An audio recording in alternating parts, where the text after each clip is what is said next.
Hoot hoot everybody! Hoot hoot! I'm Vilhelm Vanderbos, the Noble Owl, and welcome to my feature stream for Owl Switch Sides. Very chatty stream, I love to see it. Thank you so much for being here.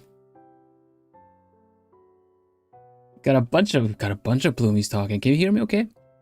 Is the music okay? Let's put on this one.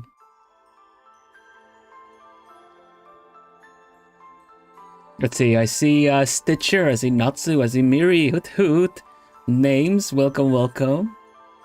Ciel and Kiana. And Juno. Diane. Humphrey, welcome. Tord, hello. A plane, it's a plane. It's not a plumie. Lapis, hello. Harrier, hello, hello. Was there anyone else? Oh, did I miss anyone? Nai, welcome, welcome. Hoot hoot. Let's see, you need to have the stream up. Yeah. But yeah, welcome. We have a bunch of features. I have counted and gathered around 33 of them. 33 feature pictures. So it'll be a double feature this weekend. There's only one, I only have one waiting room up for now, but there will be one tomorrow as well. So we're aiming to do about like 15, 16 of them today. And we'll do the rest tomorrow. Sound good? So if yours doesn't get featured this stream, it'll be there tomorrow. It's a pretty good number, yeah. That means like there's plenty of them to go through, and I don't have to be all hectic and hurry through them all. But with that said, preparations took a bit longer than I thought, so I will be starting this up without further ado. Couple more hoot hoots. I see Joy. I see Kane. Welcome, welcome. A lot of names I recognize. Shine. Welcome, welcome. So yeah. I think we should just get straight into it. What do you guys think? Did you guys enjoy the challenge? I should ask that first. Did you guys enjoy the challenge? For those that don't know, this challenge is was one where you switch a character's alignment, I guess you could say. Yeah, a little turncoat challenge.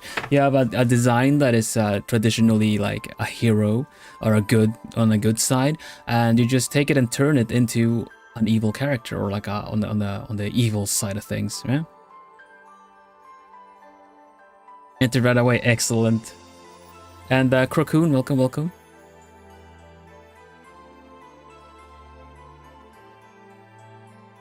Your timestamp tool doesn't work anymore. Okay, okay. Don't worry about it, Mary. I'll also have we'll look into it. No worries. Okay. Okay. I'll keep that in mind. I'll try to sort out the timestamps then as it goes. Ish, at least we will have the good old return of the wheel. The wheel of it's called the wheel of names, but we have numbers on them. You guys don't know which number you are. Welcome, Chum. Welcome. It was interesting because a lot of characters aren't necessarily good or bad, so as you say, it's more about alignment. Yeah, definitely. It's the easiest way to explain it is like good guy turn into bad guy, or you know, guy girl, or anything in between. But basically, yeah, it kind of the vibe they give. If they're quite intense, you change them to be a bit more soft, that kind of deal. But I think a lot of you will like, oh, all of the entries did a pretty good job. So we'll have a look at that today, okay? Welcome, Zaya. Welcome. Yeah, 33 entries. Let's get started, I say. Let's see. I'm gonna make sure that we have a good look of it all. There you go. Oop. Okay. Okay. Let's see if it's rigged again and I somehow get picked instantly. Okay, let's have a look-see. To the feature scene.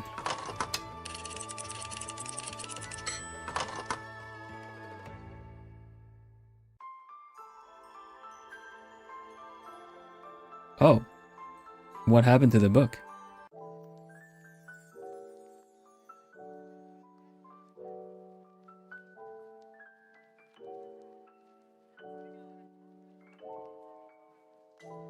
There it is.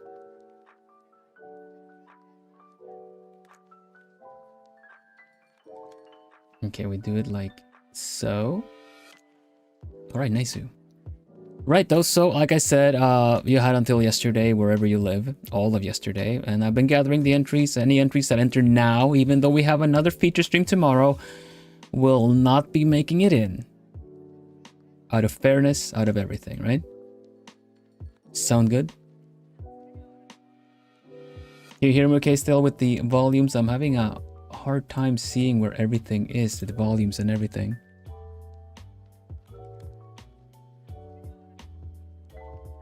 The book had a somebody else's problem field on it until it became my problem.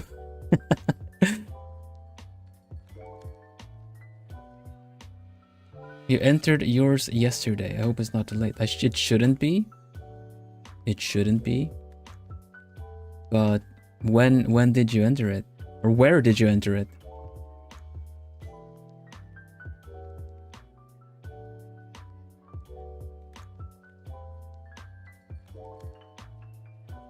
YouTube. I need to, like, I see the usernames here. And I see your let's see. I see your usernames. I don't see your actual full name. Oh yeah, no, okay. I got you. I got yours, Tord. I got yours.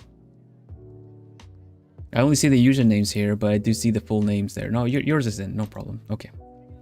Anyway.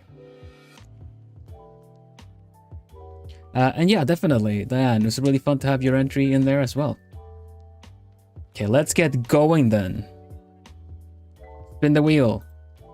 And as always, we do a round of applause, non-ironic, non-sarcastic, after everyone's entry, yeah? We just do like clap clap emote on the chat.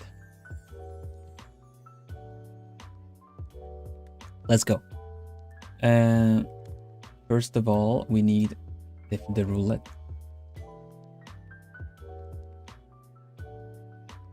Bloop. Alrighty. Ooh. I am kind of nervous that it's gonna land on my number, and then I will never beat the allegations of it being rigged. So as always, we shuffle it. Shuffle.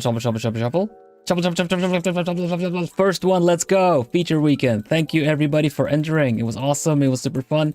And yeah, let's go. Spin.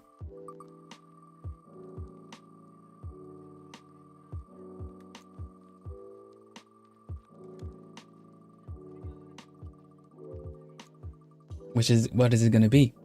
Which one is it gonna be? Oh. 22? Is it 22? Is it 22? Is it 7? Is it 7 or is it 28? 28. We got 20. Number 7, we got 28. Number 7, huh? Number 7 is...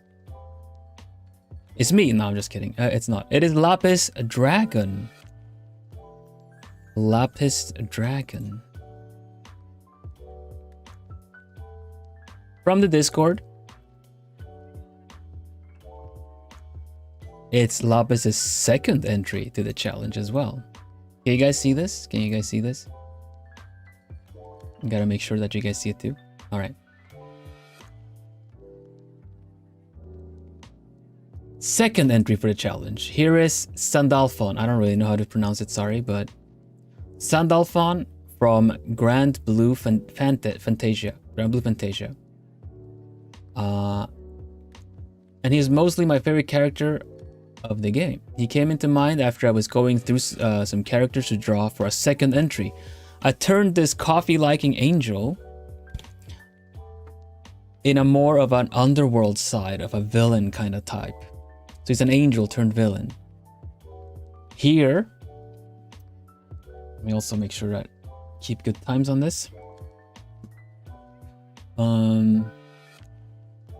Here he is practicing his dark magic when using his usual Then using his usual light elements. Okay, so dark instead of light element. Kept his own armor and gave him 2 out of the 12 wings he's got. 12 wings, 6 on each side. Okay, right. I do say I'm extremely proud of the coloring this time. Okay, that's cool. So for some of these entries that are based off an existing IP, I grabbed the original character as well. So we can have a good contrast of it all. Some of you already posted the original one, which is really good. Okay, so here is what the character looks like. Bunch of wings. Very Vil-coated hair. There you go. So Lapis's entry, bam! The pose is so good. You know, I kind of need to adjust the art capture a bit, because it is a little bit.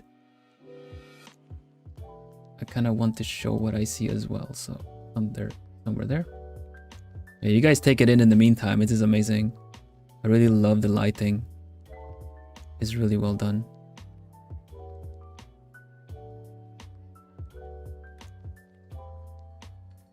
There we go. Cool.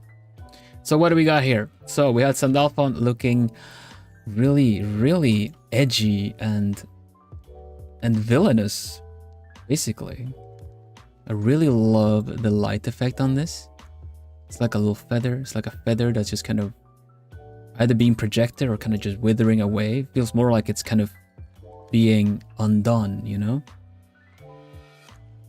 And Lapis, as prior, entered a lot of the art challenges. Also seen a lot of fan art from Lapis as well. Even drawn me in armor and everything. So Lapis really has a knack for drawing metal surfaces. I really like seeing all these kind of where the light gets caught in all these different, because no metal surface, especially not armor, is particularly flat. It really follows the body and everything, so it'll catch reflections in a really, like, you know, kind of, how to say, almost unpredictable kind of way with how shimmery it is. This pose straight up is just really cool. The wings are beautiful. And I completely get it when you say, like, well, in this close-up, you would just, like, your brain fills in the rest of the wings, right? They don't need to be there. It looks really good. The hand is so elegant. You know, the hand it looks just so elegant. It's just like, it's not even difficult to conjure this up, right? It's not even difficult to do that. It's just really like, huh.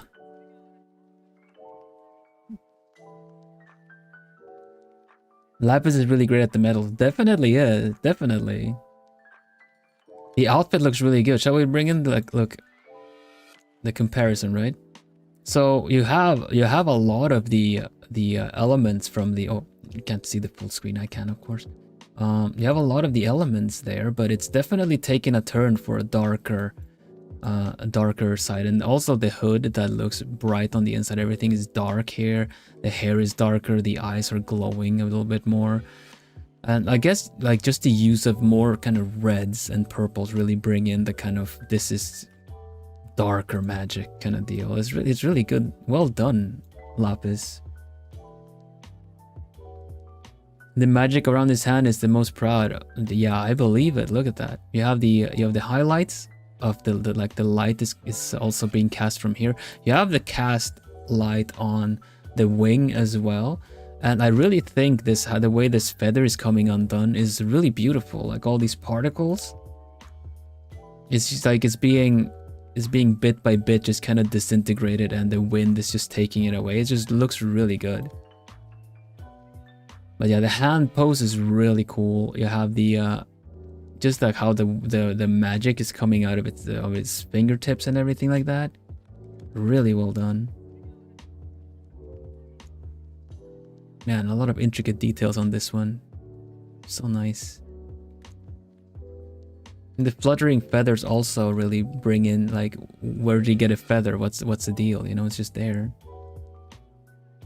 Hello, Kenshin, welcome. Love your art, by the way. Why, thank you. This is Lapis Dragon's art. I'm doing a feature stream here. Feature stream for the community art challenge. Welcome, welcome. Yeah, you can have your art here too if you draw for the next challenge if you want to enter. There's going to be a new challenge on Wednesday. It says here at the bottom on the scrolly text.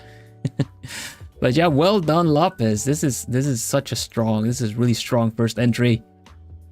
You did great with this. You should be proud. The light effects and everything looks so good. It's like it's pulling my eye to it, and it's just telling a story on its own. It's really good, really good. Round of applause, please.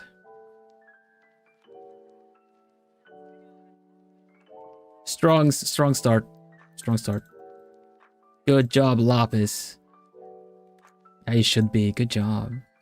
What I really like, and I almost say this every time, but what I really do like about the art challenges and having a lot of plumies,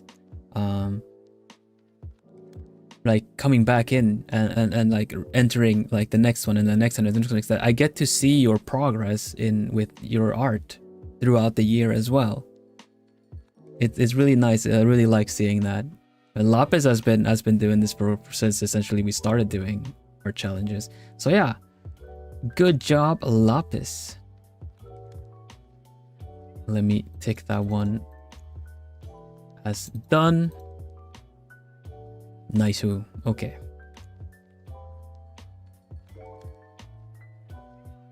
I just wanted to mention, I'm not being all ironic, but when I literally put clap, it's just I'm just on a laptop. I can't use it much. Ah, don't worry. No worries. No worries. No worries. Silas, welcome. Lala, welcome.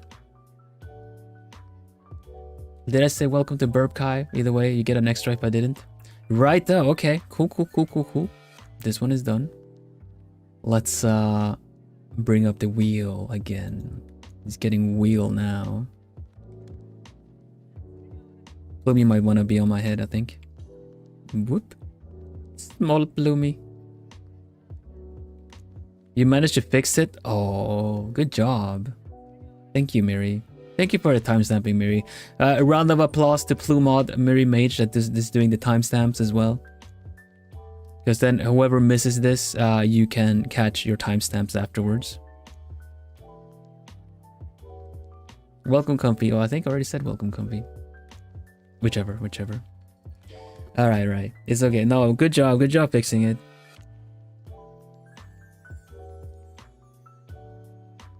I am grounded cheese. Is that how you read that?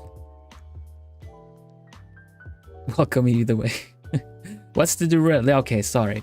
For anyone that's new here, also I might wanna ask you guys for to like the stream as well for all the participants, all the 33 participants. But yeah, you're new here. Welcome. I'm Vilhelm Vanderbos, Noble Owl. I'm an artist and a cozy gamer.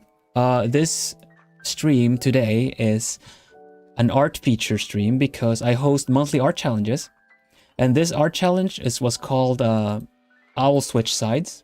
You see the logo in the back there. Owl Switch Sides, which means that you guys, the community, the Ploomy community, you could upload your drawings for this art challenge. And the mission was to take traditionally good character and turn them evil, or evil turn them good. You just switch sides for them, so to say.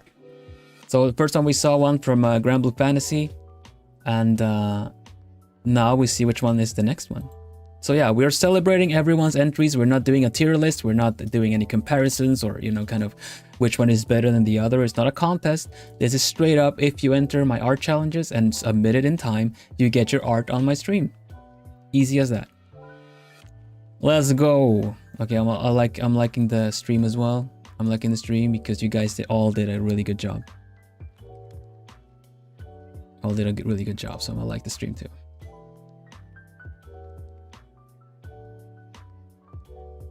So basically what you did for this challenge was, you take a character. I'll take me as an example. And then you do this. And now, for some reason, I don't have any cool effects. Anyway.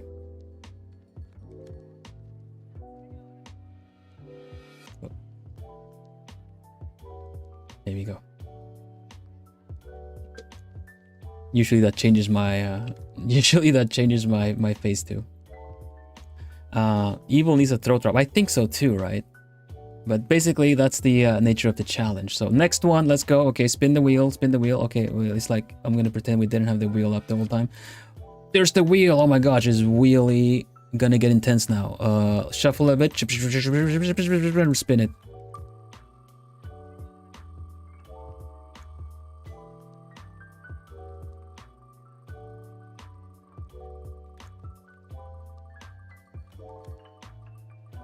I mean, now it can be mine, right? It doesn't have to be...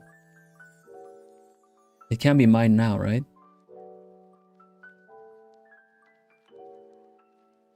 Oh. 21 or is it 21 or is it an 8? Is it an 8? Is it an 8? Do I get a 25? No. Number 8. Whoever drew this one... 8. This is literally the next one. Didn't we have 7 first? Oh my gosh, okay. Okay. Number 8 is Zane from the Discord. Bam. This is what we got. Howdy. After reading about the contest, I knew it's still not a contest, but the art challenge. Okay, the art challenge. I knew I had to make art of my favorite hero and latest obsession, Link. I imagine in this universe, a corrupted Link and Zelda rule Hyrule as unrivaled tyrants. The people may rebel, Ganondorf may rise again, but the Dark Knight stands firm at his queen's side, even if it means the world has to burn for her. Do you guys know this Link person? Do you guys know this Link person? It's a really good concept. What if Ganondorf is probably the good guy? There's one male Gerudo every 100 years, and he has to stand up to these tyrants. A link is a thing you can click. Oh gosh, Legend of Zelda. Yeah, I couldn't find pictures of Link, so I just found Zelda here. You can have a look at Zelda from the game Legend of Zelda. I'm just kidding. This is Link from two different. This is from Hyrule Warriors with the scarf. I figured I'd include this here. And this is from Breath of the Wild, where there's a blue tunic involved instead. You can still get the green tunic in the game, but cover poster boy Link from Breath of the Wild has a blue tunic. The Triforce always is a very iconic part of it all. Same with the Master Sword. So let's have a look-see. Zane drew, bam! I feel like usually Link is very this would be like right. Looks really cool. Look at him. There is a dark Link in one of the Zelda games as well, and you usually don't get to see his face. It's like a shadow Link kind of deal, and I feel like this would really belong in there as well. I really love the just including the earring, everything, and the Triforce. Like the cape is burnt essentially. This looks so cool, Zane. Evil Link would actually talk normal. That would be so uncanny.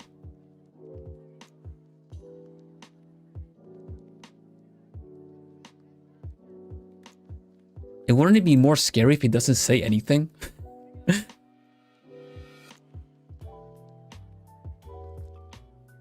The fire effects in the background with the gradient, everything is really good. It really puts, like, especially with the embers as well, it really adds to the whole, like, the world must burn, you know? If my princess so wishes it. It's got dark hair too. Really good. Really good turncoat for this one. Evil Link won't Hyagya anymore. I guess not. Evil Link just walks menacingly. Wow, let's have a little look-see. Same here. This has a bit more of an inked style to it, but still the metal is shiny, like as it is. Like I told you guys, like metal will catch shines and from all kinds of directions, making it all look, you know, glossy in a bit of an unpredictable way. And I think you did really good here with this one, Zane. It looks really good. I like how you used it on the hair and on the face as well. I really like how the light of the fire is putting, like, you know, essentially lighting up the face from below, making the top and the back just dark. This looks really cool. Yeah, this would be really cool. An enemy or like a alternate universe kind of character kind of deal. That looks really good. Triforce is still there because the Triforce is wisdom, courage, and power, right? In a way, they kind of are enforcing the power. It's like he's saying you're next. Yeah, it's like he's looking at you. He just completely wrecked this village. Everything is in fire. You're trying to sneak away, and he just like saw you with his glowy eye, and you know you are probably gonna get wrecked. To say it in non, you know, in a less mean way. Whew. Somehow Zelda if became a Souls-like, right? This is very intimidating, I agree. Hello, Silent Story. And Jen-san, welcome. So yeah, this is awesome. I really like the flames, everything, like the color used to kind of frame the characters really cool too. Having red in the middle of everything gray is just like it's just the pop of color, and red can be so intimidating on its own too. So yeah, that's what I've got. Zane, you did really well with this. The embers is a really nice touch too. Yeah, man. I really like it. Good job. Good job. Yeah, do I have a clap? Good job, Zane. Yes, soo. I need to save my clapping. But yeah, round of applause for Zane. Good job. It keeps strong. These entries are still strong.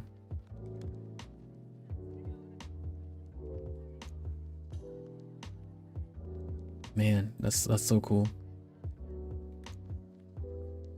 Yeah, imagine a Legend of Zelda where you have to play as Ganondorf and defeat Zelda.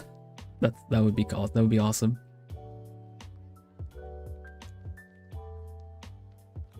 All right, thank you. Yeah, good job, Zane. The wheel returns. Who will it be now? Who? I say who. They tell me all the time who, but I don't know who it's gonna be. The legend against Zelda. All right, let's see. We're shuffling, shuffling. Every stream on shuffling. Every feature stream on shuffling. Let's go. Who will it? Oh, nice. Good job, Joy. Third entry. It is. Oh, what is it? 24? Was it 15? Was it 16 even? Oh, it might be 16. It might be 16. Oh. 11? Oh. Oh my gosh. Oh, right at the last one. Could have been 16, but wasn't. 11.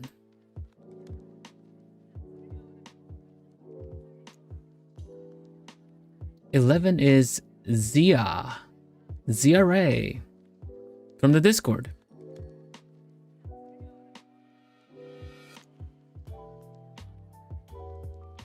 Sweet 60. Exactly. The heck 11. Zia Ray. Zia. This one's cool. Let's see. We got some text here. Let's see. This took such a long time, thanks to art block. That does happen. Good job still finishing it. But I got to finish this on time. I can't draw ponies, so I decided to draw them in human form. Not Equestria Girl, but the pony one, if it makes sense.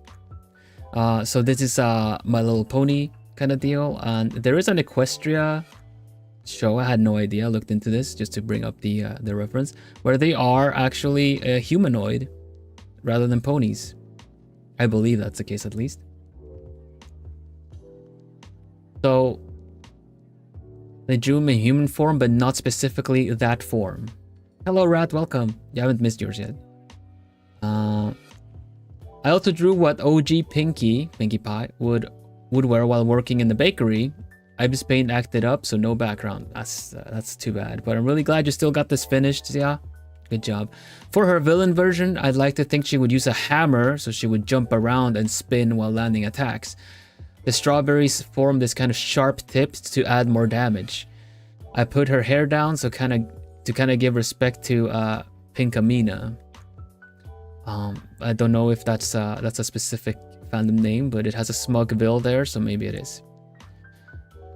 For her outfit, I gave her this kind of childish design, since she still has that fun personality, because I like that about her, and to blend in with the others. I gave her these boots that help boost her jump and drop down, since more velocity, more momentum, more power, more smashing ability. Alright, so I grabbed the original from the Equestria version. Pinkie Pie at the bakery has this kind of apron on it, right? But this is not directly from this version of the My Little Pony kind of deal, or Friendship is Magic. This Zia's version is straight up just translated from the pony version. Bam!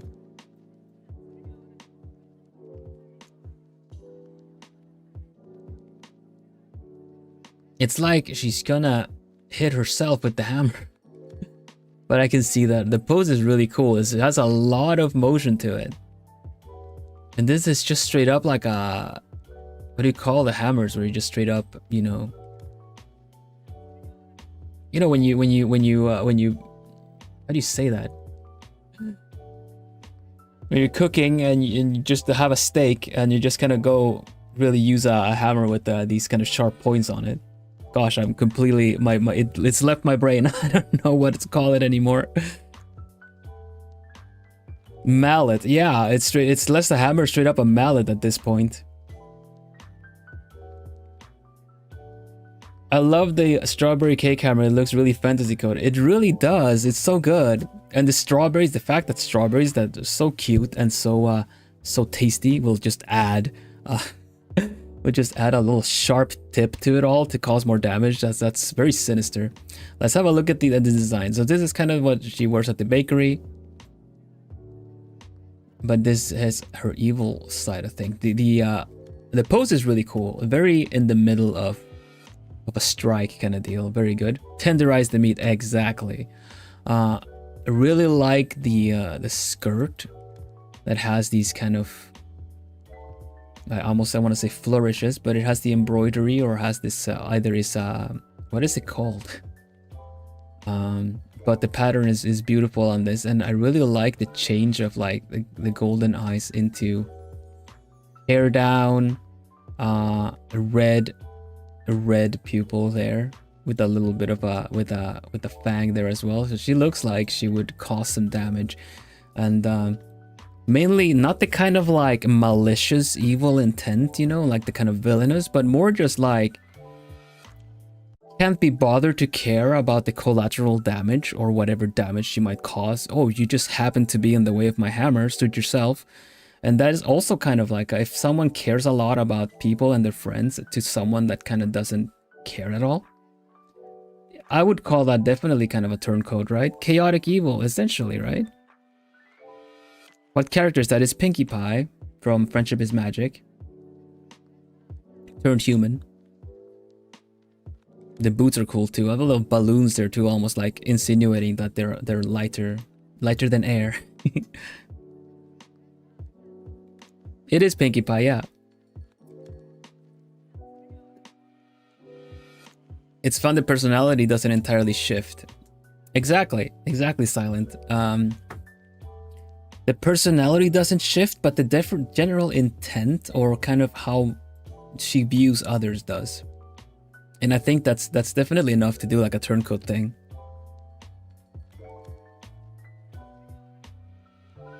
Yeah, she's still cute. She's just a little bit more chaotic. Little bit more chaotic. A little bit more chaotic to the kind of more selfish, sinister side of things. Skirt looks really good. Yeah, good catch. Frills are kind of just fluffy skirts mid-air, everything, and it can be really tricky to do. But I feel like having the hair out and the skirt kind of fluttering upwards really gives a good momentum to this. And how the back, how the body is kind of turned as well. Also, but this is just kind of building up momentum to just bam. Birthday cake to the face.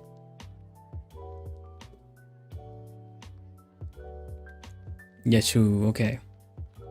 I think it's awesome. Plus the extra here as well of the original character, essentially. Because this is a good way to include the original. Have both of them there. They're would-be's of each other, you know? So I think the pose is really cool. The idea is really cool. The character definitely got switched sides. I almost kind of want to keep track of how many good or bad characters, good or evil characters we have, but I don't know if we can do that. Maybe we can. I can keep count after stream. All right, cool. Round of applause for Zia, CRA. Thank you for entering. Thank you for entering. This has been really fun.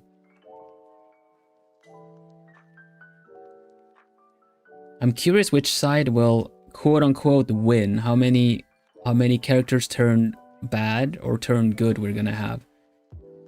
I'll tally it up after. But so far we have, let's see, we have 1 turned bad, 2 turned bad, and 3 turned bad. Oh my goodness, I believe I also add to that, so we do have some that go good. I bet we have more villains. I think that might be the case. 3 for villains so far. Awesome. All right. Wheel. Where are you, Wheel? Shuffle, no shuffle. Shuffle, no shuffle. We shuffle. Shuffle, and we spin. Spinning. It's going.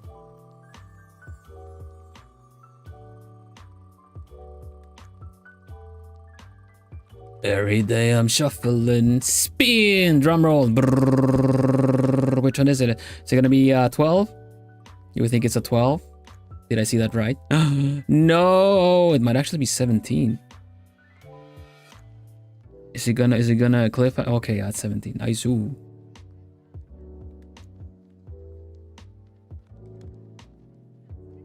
The next feature is 17. Maybe it's 5. It wasn't. It was 17. And 17 is Lala Dragon. Lala Dragon.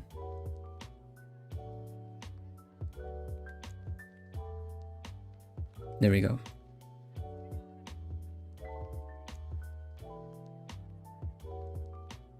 Finally, I finished this. After hearing the theme of the challenge, I decided to use my sister's Prince Charming, King Arthur Pendragon from Fate Grand Order. So it's male saber, as they say. It's Arthur Pendragon saber male version. At first, I intended to upset her by changing it into evil. After I finished the first draft and showed it to her, I expected her to respond, "How dare you do that to my prince?" I kinda see where this is going. Instead, she said, "That's a cool idea, but it needs a little fixing. The plan backfired, I guess. You gotta realize that we might like the good characters, but there's a little something about the when they go villains, right?"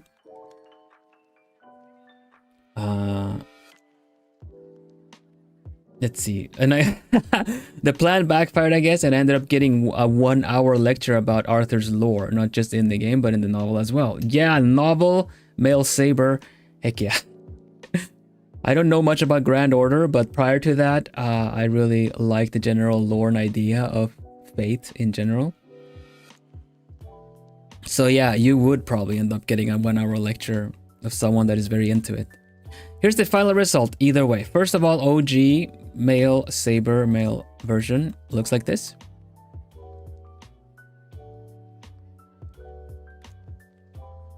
Gamers of Rune Factory kind might recognize the style a little bit, kind of like Forte. But yeah, it's an armored one, blonde hair, blue kind of drapes on it, holding Caliburn, the Sword of the Lake, right there. And yeah, that's the base one. But now the evil one. This is really cool.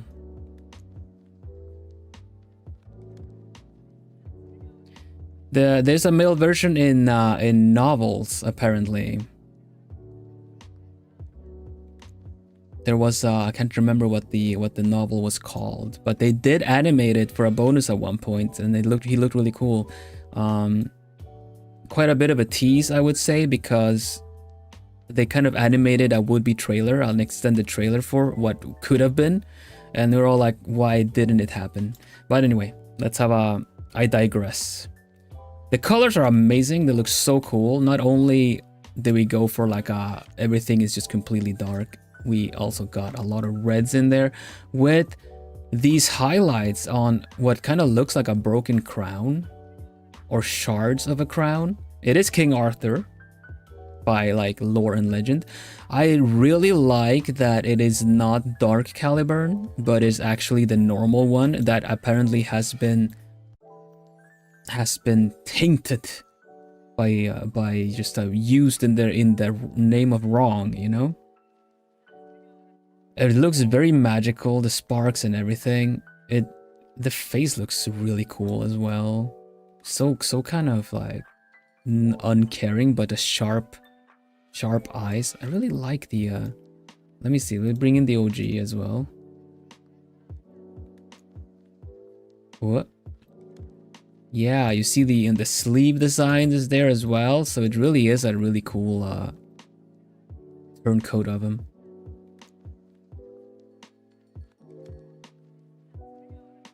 This is a very elaborate prank, I gotta say. Lala of the whole thing, like I'm gonna get my sister upset. Let me draw really cool art. Zane, welcome. You had yours just now. Good job on yours. I'll mention it a bit after. This is a servant. This is definitely a servant. They're called servants when the legendary spirits are being called into the Grail War. This is male saber. This is saber, the Grand Order version, I suppose, or from the novels.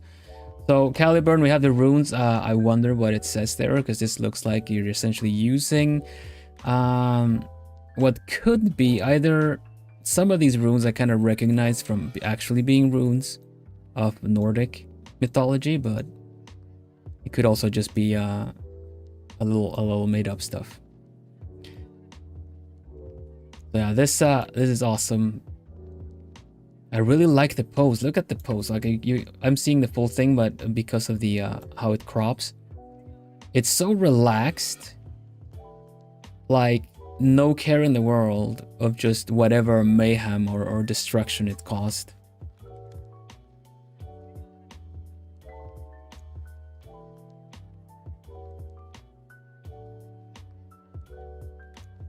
Nonchalant villain mode. Yeah, definitely. It goes from very chalant to nonchalant. Kind of bored even. Kind of bored. But I really like all the details included as well with these. This is part of the original design like we just saw. And the armor. The armored hand here, the hand guard also has some spikes as well. Really like the hand. Look at that hand.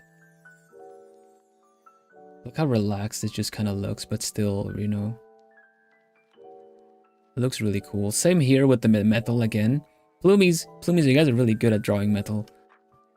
Having all these kind of shines on it, really giving it all the shapes that it should have. This is awesome. Really good job. Lala was here just now. There you go.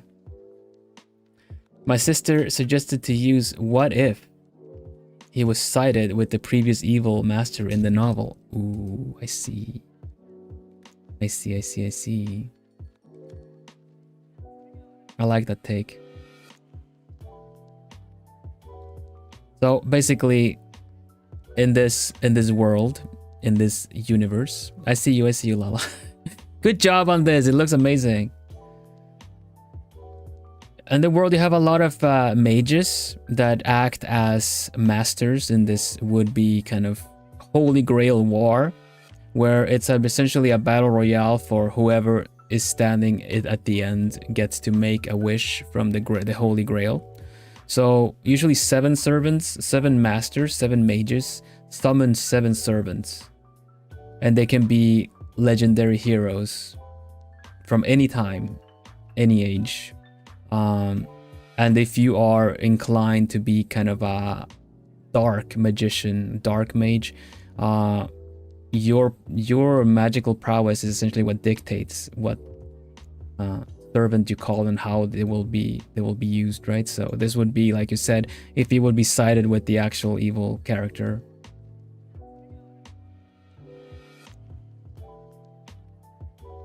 That's awesome. Man, it turned out really good. And again, I think it's a really funny prank of like, look, I drew this amazing picture. This awesome picture. What do you think? And I think anyone would just be like, even if it's your Prince Charming. Prince Charming turned bad is pretty cool, okay? It's pretty cool. Fate prototype, that's what it's called. I'm pointing at I'm pointing at it. I'm doing the point that you don't see it. But yeah, Fate prototype, that's what it's called.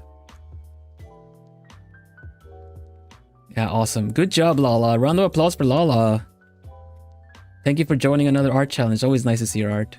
Goes for everyone here, actually. Round of applause. That's awesome.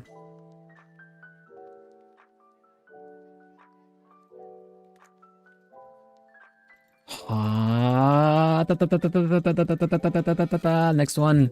I'm not even shuffling. Good job, Lala. And here we go. Bah. Yeah, like Miri said, Zane, your entry was the second of the feature so far. You can watch it back, but you'll have timestamps as well after.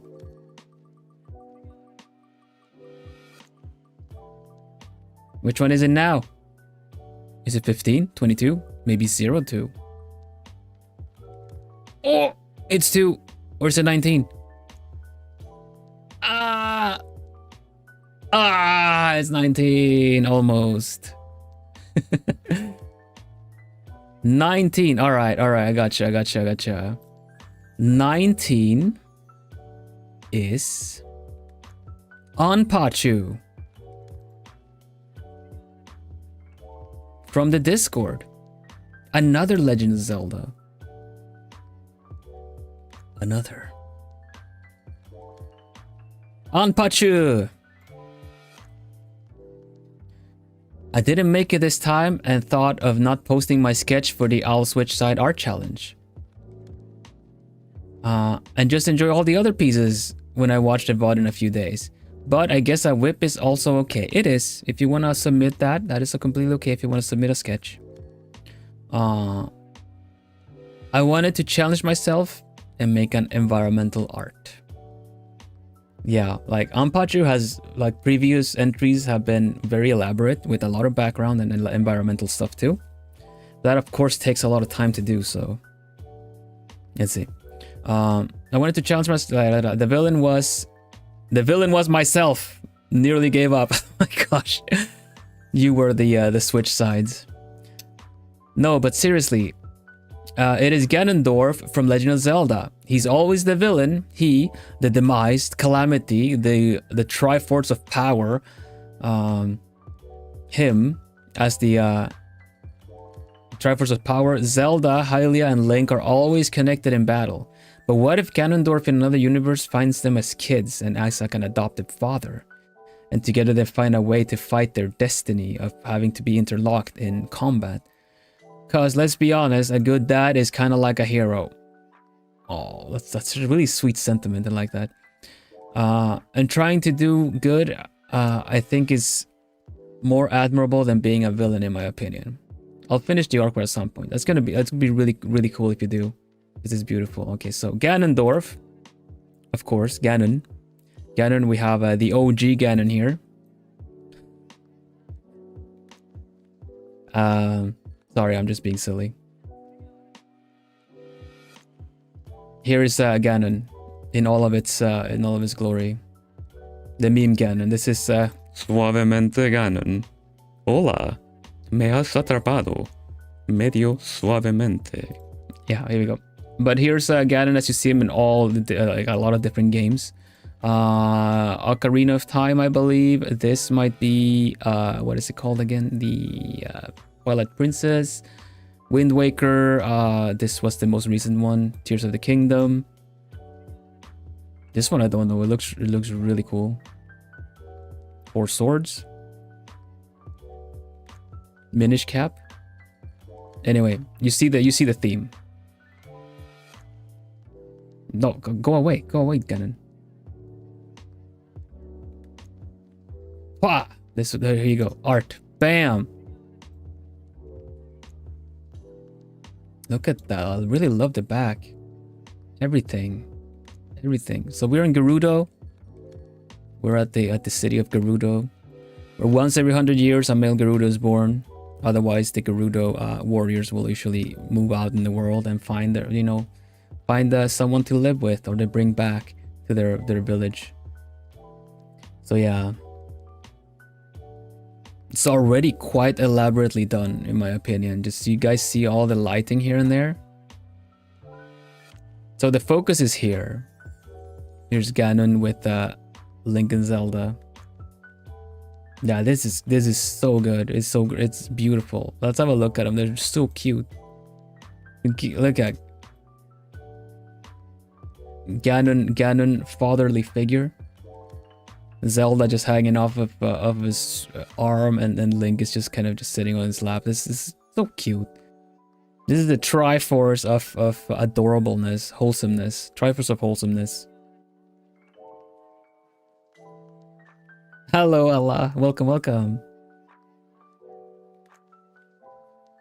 And all the other Gerudo just playing around. I really like how you captured the usual Gerudo look, and yeah, I have all kinds of things. The shops. Oh, this Gerudo found a Goron mate. That's so cool. Man. Just the shading on the rock. And just the light and everything you use on this, all of this. And this is a sketch. It's still sketchy lines. This is still a sketch. It's a sketch. Yeah, Anpachu. Anpachu built different. Look at the kind of decorative like little ceramic bits, or I guess it would be ceramic, right? Feels lively. It is. It really is. Laundry and everything. Wait, sketch. Yeah, this is not done. You have a lot of sketchy lines everywhere here and there, see? Yeah, Anpachu puts in a lot of work on this, and there's also like you can even see where the framing was supposed to be on this, see? It's a comprehensive sketch, very effective. Definitely is. A lot of the work is also done on the palm tree and everything too. Mosaic, that's what it's called. There you go. Different colored stones. It could be stones too, you're right. It could be minerals.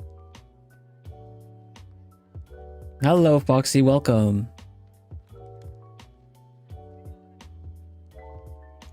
How is this still a sketch? Well, there's a lot of you got a lot of the shapes in there as well. You told me this was concept art for the actual game, I would 100% believe you. That's true. I agree. This was like on a like an art book for like concept art for like the Gerudo part of the game or something like that. Then yeah, no questions asked. Work in progress. Awesomeness in progress. I really love how the characters are just drawn as well. Look at Link. Look at small Link with a little toy Master Sword. And Zelda just like swinging so happily is just adorable. I love this. This is really good. Yeah, I don't get why Ganondorf every time it happens that he comes to be, he's just like, time to be evil. Which like just brings up like a compass. It's like, which way is Hyrule? Time to wreck stuff. Hi Z. So yeah, this is amazing.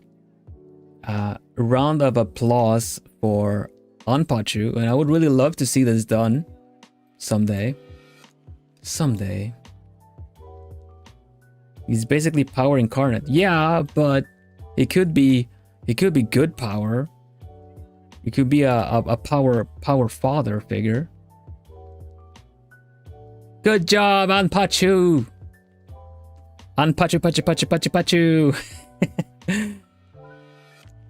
That's awesome. So we actually have one for good now. This one is not on the bad side. It's bad gone good. Yeah, thank you so much for including the whip for this, the work in progress. It's so nice to see. I'm really happy you did. All right, thank you. Thank you, Anpachu. What do we got next? Wouldn't you believe it? We spin it. How much do we shuffle it? I'll say I shuffle it 3 times. 1, 2, 3. And then we spin. You keeping tally? Yeah, actually I started. We have 4 bad and 1 good, I believe. Unless I missed to put the last one on bad as well. Which one is it? Number 30? No, probably 28. It's 28. How many have you done? How many have we done? 5 or 6?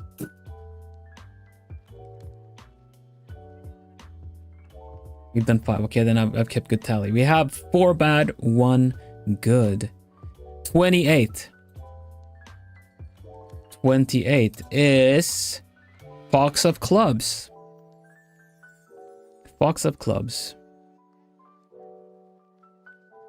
On the Tubes of You.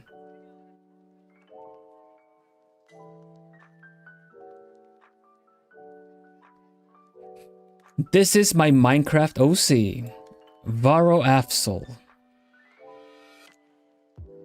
He is half Enderman and has a bunch of lore. If you've seen Milo yet, they're from the same universe. If not, you'll see. This is my first time doing one of these. I'll switch sides. Okay.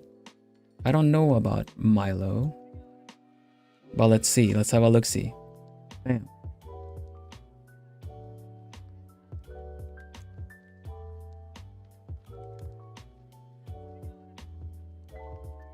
All right, there we go. So we got normal here, and normal. So we actually have one that goes both ways. That's really cool. This is the first one that goes both ways. You have normal, their character with a kind of a face mask. I'll put one in the middle then. Good or bad? I'm putting an or. You know, circle 1. I'm circling or. So, half Enderman. Endermen have these kind of like warping powers. The way they're quite tall, lanky fellas. But so this one is half Enderman. So, normal wise would hide his face. And I don't know if the hands are magic here. Or if something's going on there. But turned hero, yeah, more like showing face. Not a lot of these kind of not a lot of these how do you say that, like almost like marks, or if it's kind of what the magic is made of. You don't see that a lot on the hero side. It's just to have the being circled around with these little particles, but it looks kind of upwards. This is a very good pose, hopeful pose with a low angle, looking to the distance.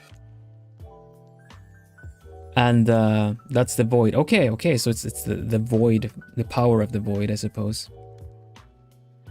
They just zap in and out of reality, these. They don't like water too, as far as I remember. And the villain just gives into it. It's just leaking this kind of power, this magic everywhere now. It's almost like it's painting the screen with this, you see? This one is completely corrupted. If the void is corrupting him, then this one is completely taken over. This is just void now. This is more void than what used to be Varro.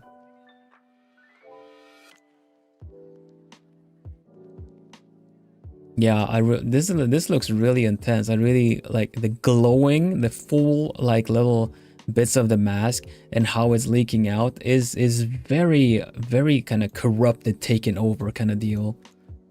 It's a really good design touch. Like if we just skip the normal one, it's such a flip of the coin, you know what I mean?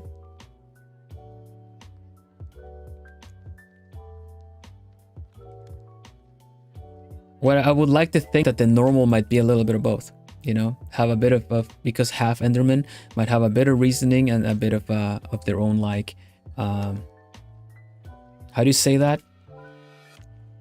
They have their wits about them and also kind of a sense of a moral compass, but also having the power of the void. So maybe when emotionally compromised, kind of gives in a bit, or it starts taking over a little bit more. But this is like, this is extreme, completely taken over, completely corrupted. Varro no more. I like this. We saw both versions now because we have just a normal that could go both ways. So we got to see a hero and a villain based off of this character. The concept is really cool. First time doing one of these. Hope you enter more of these art challenges. I really like this idea, this take of it all. It's like, which side are you? And I got essentially a yes. All right, cool. And you guys notice anything else? Also, the fact that the jacket is open here. Meanwhile, here it feels like they're very covered up, hiding the void corruption. You know, that's the impression I get.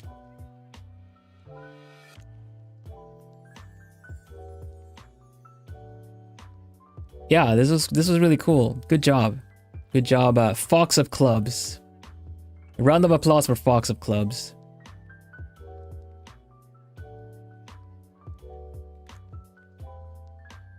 His pants are longer too. Yeah, that's a really good point. Because it does feel like in the normal and villain version, the body is covered up a lot more, like hiding marks or the corruption. But in the hero version, they're not corrupted. Maybe they used to be like this, or they could be.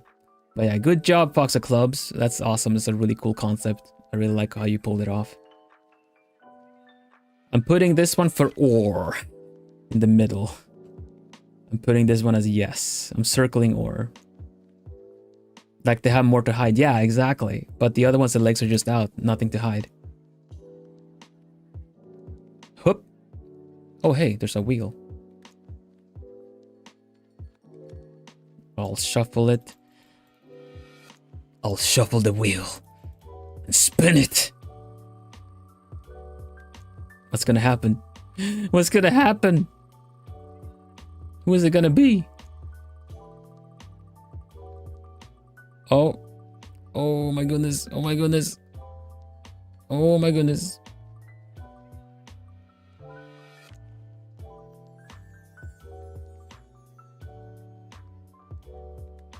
$12? Yeah, definitely 12.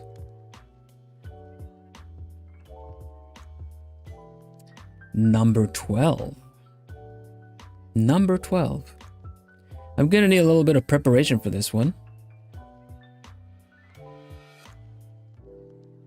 Number 12 is none other than Merry Mage.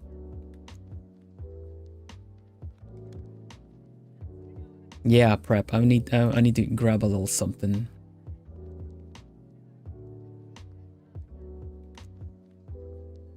Let's see. Dun, dun, dun. Well, I'll show you this one as it is. Ready? Here we go. Bam. Mary Mage. It has a really good, this is really nice lore to this. So I'll have you guys, I'll tell you guys. Here we go. Is you. From God of Love to Avenger of Scorned Love.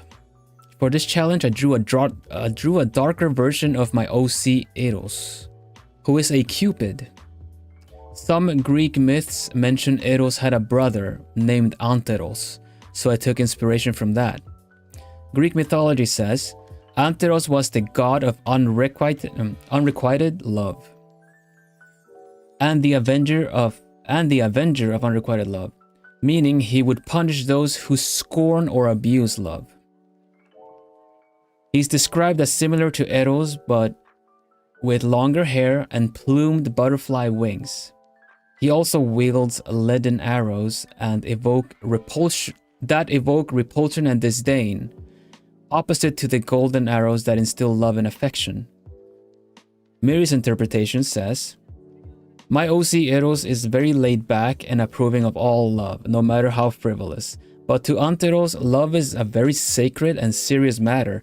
Because of this, he becomes a gatekeeper of love that uses his leaden arrows to leave the unworthy, desolate, and alone. I will show you guys, there's a video to this, so if you give me just one moment.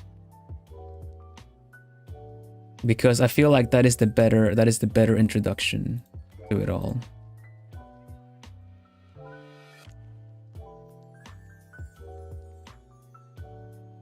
Just one moment. Also make sure that it doesn't catch any of the audio, because it's really cool. If you have, yeah, exactly. I need to mute it because it might cause me some trouble with the music, because there's some copyrighted music, but it's really good. You should watch it on YouTube. It's a lot of people seem to have liked it because it picked up and it went viral. No, proud of the plumies that they do these things, and the algorithm likes what they do. All right, let me have a look see at this. I think I'll prep it like this. I don't know if it's gonna work, but we'll try it anyway. Okay.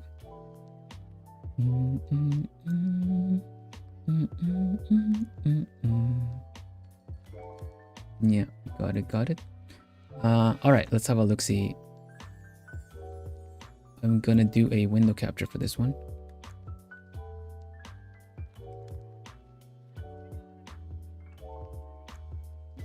Da, da, da, dum, da, da, dum. There you go. You guys see that?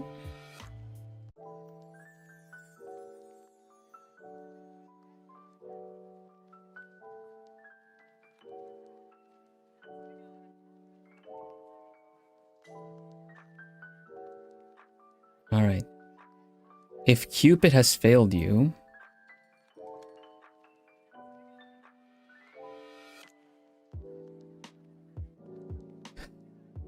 even without the music, it's amazing. Anteros will avenge you.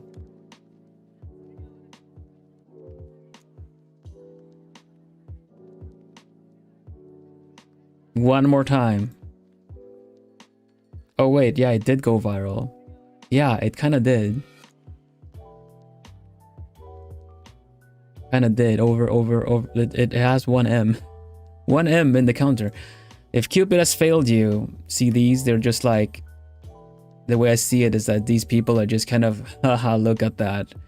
You know, like someone gives a love letter and they're just ripping it and just making fun of this person that gave them the love letter. And this is something that would trigger Anteros, so just, yeah. Anteros does not appreciate that. So the short might not give you enough time to appreciate, so that's why we got it right here. But not only that, we also have Eros, the original, the one it's based off of. So this is another one for going bad.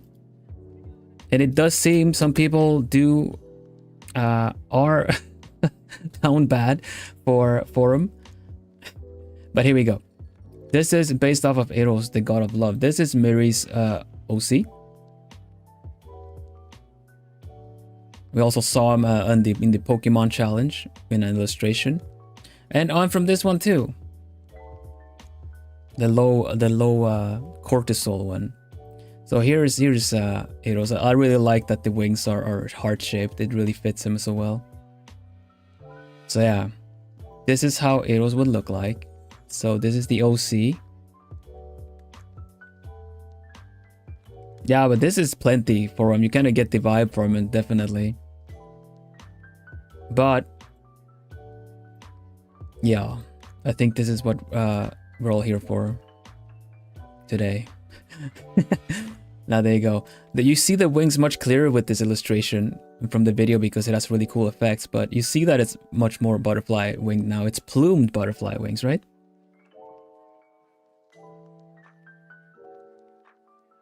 Long hair too. That's so cool.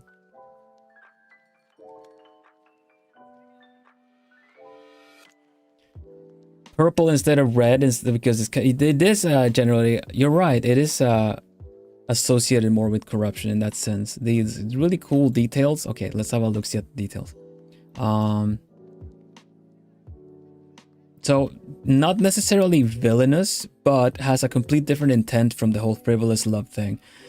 This one would punish you if you make fun of love, essentially, if you scorn love, because it doesn't mean that you're gonna be completely, just because you reject love or you're not there accepting it frivolously, that this guy is gonna show up and start putting arrows on you. No, it's when you don't respect love.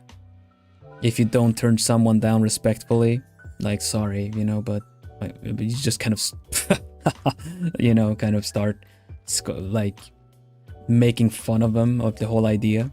When someone was like gathered their courage, right, to confess. So these arrows essentially would make you, what did it say again? Leaden arrows that evoke repulsion and disdain. So if you make fun of love, you get struck by one of these arrows, and then you do not get to experience love again.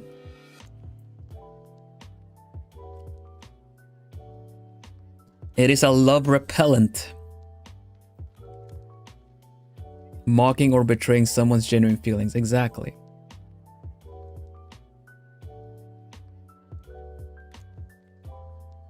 So in that sense, it's not a traditionally villainous evil person either, because he doesn't go around doing this frivolously. He's an avenger of it, so he's still looking out for people. In that sense, maybe you could almost call him a hero too, right?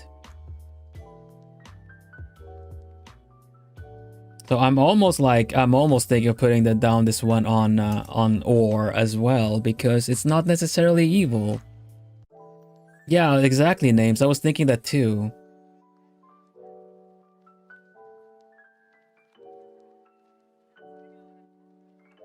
Love Lamau. Suddenly 5 arrows in the back of my head. Soup, soup, soup, soup.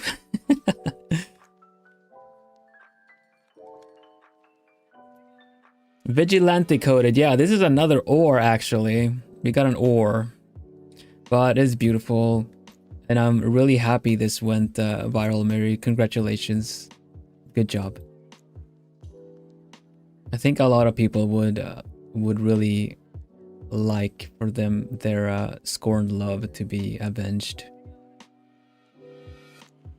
And I think a lot of people would definitely want it to happen if the Avenger would just look like this too. Great work with the anatomy as well. Those legs are pretty good. Good job. The pose as well. The whole foreshortening. You can't. This is really tricky to do. So, man, there's a lot of good stuff here with the flow of everything too. Yeah, it's really cool.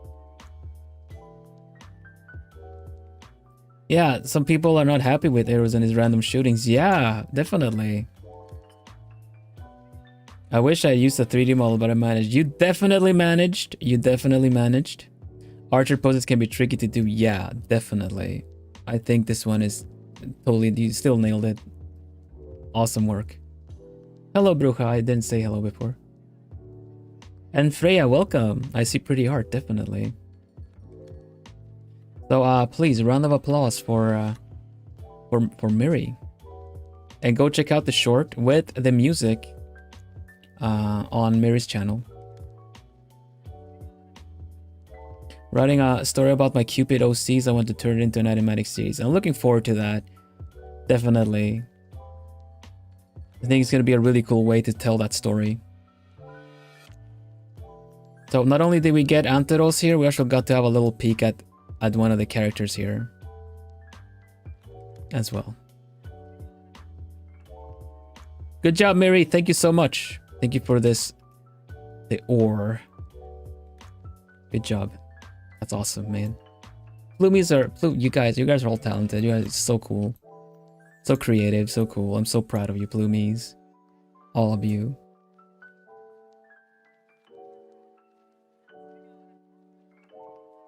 Oh, mine didn't send. There you go. Clap, clap, clap, clap, clap.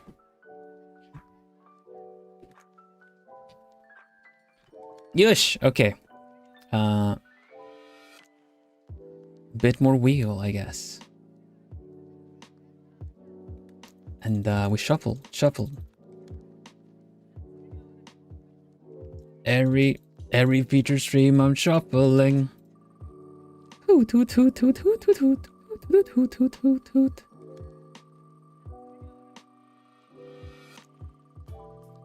Which one is it gonna be? Watch mine be last now. Taking extreme measures to not to like show everybody that it's not rigged. 5? Oh, 5. Which one is 5? Oh. That one. It's Shine. Shine Rhine. Shine Rhine.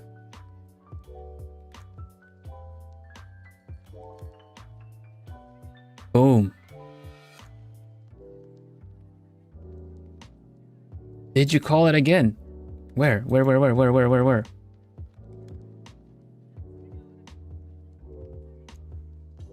Ha, it's you. I need to have a look at this. Who is it next?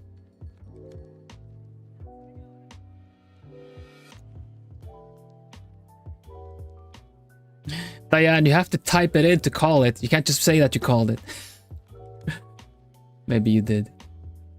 Anyway, Shine. I said it to myself. Yeah, we better type it. we need my bad, bro, I forgot. Yeah. We need proof. But no, it's fine. That's awesome though that you're calling it. Audrey Hall, Dreamweaver, Lord of the Mysteries anime. Opposite version from Dreamweaver to Dreambreaker. I tried my best to create this villain version of her. Rather than fabulous Victorian dress, I tried simple hooded witchy-like outfit. And she can enter your dreams. When you're having a good dream, she'll disrupt it and break it. Something like that. Alright, I'm done. Alright. I like that. I grabbed a picture of the original one. Audrey Hall, Dreamweaver. Victorian outfit. Has sword and everything. And a doggo. So this is the OG one. Your art, boom. Villain version Audrey Hall. Every dreams come true. The alarm clock turns on. Ooh. So cool. Man. So spooky. And these kind of like the weaves as well. Strings of a dream. I like how the alarm clock kind of looks like an owl too.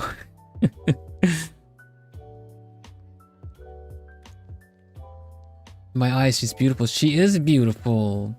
China's done this before with these like really nice doll-like faces. The way it's like, I don't know, this is just kind of you think you're gonna be in good hands because she doesn't, you know, radiate any kind of like malice per se. But then you're stuck in that dream, you know? It's almost like she might be keeping the alarm clock from going off, or if you're having a good dream, you're just like, well, bye good dream. Last thing you see is her face. You wake up, you just remember that face. Purple again, yeah, purple is a good color. She's really delicate despite being a witch. Yeah, she looks so sleep deprived. Very fitting for someone who ruins dreams. I guess so. You're kind of right. It's like she looks very ethereal, very ghost-like, but also draped in these dark robes.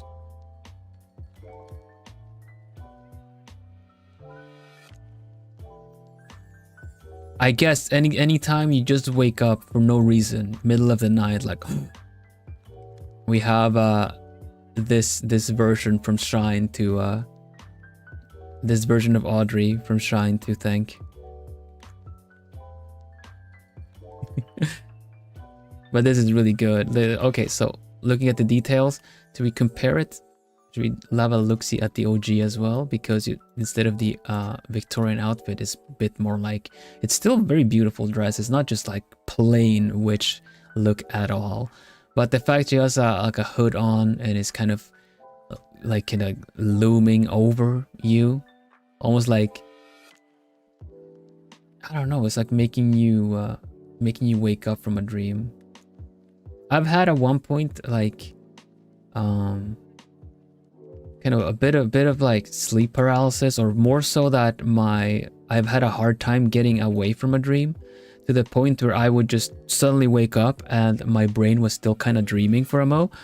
That dream faded slowly. Like I could not see the room I was in, but it was kind of fading like smoke, like you're done here. So for me personally, this really hits home, like it was when I just kind of woke out of a bad dream or something, and I just could not like really. I was trying to see the room, my room, but it was taking a long time to fade. My mind was still stuck in the dream for a bit, and it really would be something like this for me, at least. It would kind of be this kind of foggy vision, a bit in the dream and outside. So which is real, which isn't for a moment, you know. So I think it did really good. Also, this little alarm clock. This is really cute. Yeah, I really like this. Really good job. Like she exists between waking and dreaming. Exactly! She's between the two planes. The only time you see her is when you're kind of about to wake up. So she's kind of the last thing you see before you wake up. Slash the last thing you see in the dream, first thing you see when you wake up, and you kind of you're left a little bit like, what was that? The kind of face that just blinks in front of you when you blink, you know. Oh yeah, Bloodborne is a really good example as well. Hunter trapped in a dream. Yeah, it's beautiful.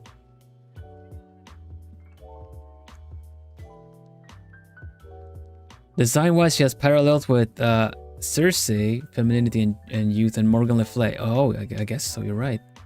Morgan Le Fay for sure. Morgan Le Fay, sorry. Yeah. Dark powers. I guess, would she keep you in a bad dream as well? In that case, she totally did that. I don't appreciate it. Audrey Hall. Villain version. I don't appreciate you doing that to me that time. It was really creepy. But this is a very beautiful drawing. Shine, thank you so much for doing this for the challenge. I guess we put this one on bad, yeah? Another one on bad. Not bad as in badly done. It's just a bad character. It's a villain. If you don't leave the dream, it could become reality at some point. Ooh. I will do the Inception sound. Round of applause, Team Evil, Team Evil. Yeah, you know what? I'm gonna call it that, I think. I'm just gonna call it good or evil with a small, the way we respell it, good or evil. Team Evil. Good job, Shine. Round of applause. Thanks so much. It's turned out beautiful. What we got? What we got? What we got? What's the next one? Where's the wheel? Do we shuffle? Do we not shuffle? Do we do the little... No, we don't shuffle this time. Ooh.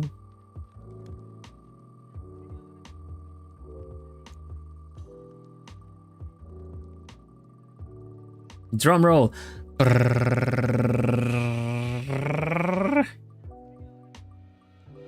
Oh, 06, 33, 22.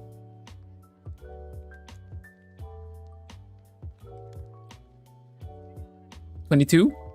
It's looking like 22. It is 22. 22 is none other than Zaya. Zaya.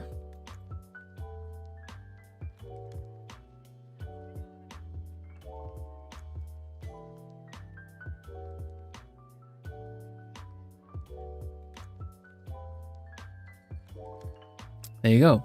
Hoot hoot, Serville. Hope you and Plumie are well. Thank you. We're doing quite fine. This is my entry for I'll Switch Sides. A little backstory on this. This is what I think. Daenerys. Okay, I can never say this name. Daenerys Targaryen. Like, tell me you haven't watched Game of Thrones without telling you that I haven't watched Game of Thrones. Daenerys.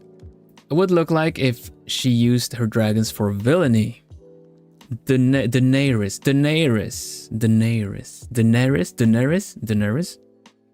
Dragon Lady from Game of Thrones. In the painting, she built this kingdom. She burnt this kingdom to the ground with the help of her dragons in order to loot it and seize the crown. Because she used the dragon's flame for evil, she's now becoming one with them, hence the flame exiting her nose and mouth, and her hair and eyes becoming darker. She also has scales on her dress and skin. I know it's kind of controversial whether she was a hero or villain, but in my opinion, I thought she was a hero because of how kind she was to the dragons. Anyway, hope you like it and hopefully it can be featured on stream. Thank you so much for featuring me last time. It meant so much to me, and thank you so much for being here and taking us Plumies under your beautiful, talented, and kind wings all this time. Lots of love from Saya. Thank you so much for that. That's a really nice notion. Mother of Dragons. Yeah, so the mother of the dragons. I have a picture of said mother of dragons right there next to one of the little dragons. I'm sure you have seen this mother of dragons. And here is the bad mother of dragons. Yeah, so she got flames coming out of, like, both in her hair and her nose, everything in her breath. The big dragon in the back too, and the kingdom is just, everything is burning. It almost was like, oh, it's like autumn leaves. No, everything is burning. Everything is burning. It's fire red. Yeah. That's fire. I would say that is definitely. So, you can see that it is Daenerys. Daenerys, like, I'm never gonna be able, sorry. It's good to, I can see that it is the mother of dragons. I really like the take on doing the scales on the dress and on her skin. Red eyes, dark hair, everything looks like ashen, burnt hair almost, right?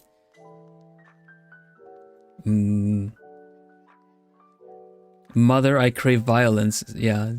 Mother, I crave violence. These dragons were not playing nice.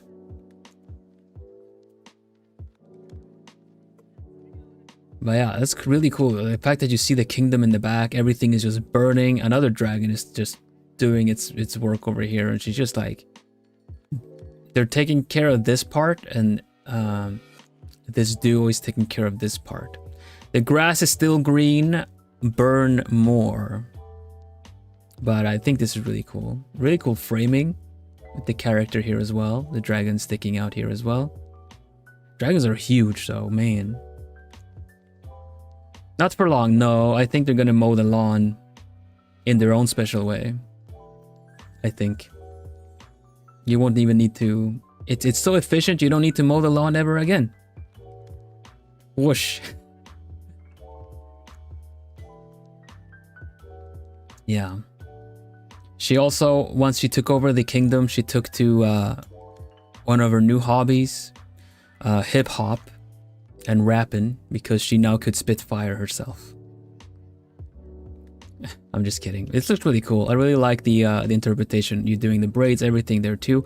The actual facial proportions of the actress as well comes across.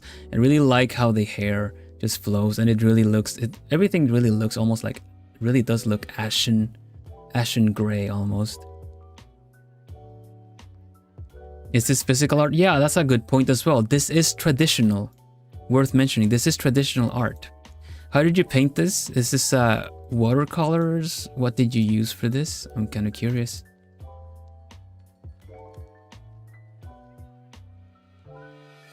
The reflection on the water. You're right. Everything looks really cool. Oil paint. That makes sense. That does make sense, actually. There's oil painting. That's really cool. Traditional. Traditional. Yeah, we do get traditional entries and digital entries as well. Oil painting. You know why oil? It's because oil burns better. I'm kidding. But I like how you did everything in the back as well. The fact that the back is very gray and dark really makes the flames of everything really pop as well. So yeah, I really like what you did there.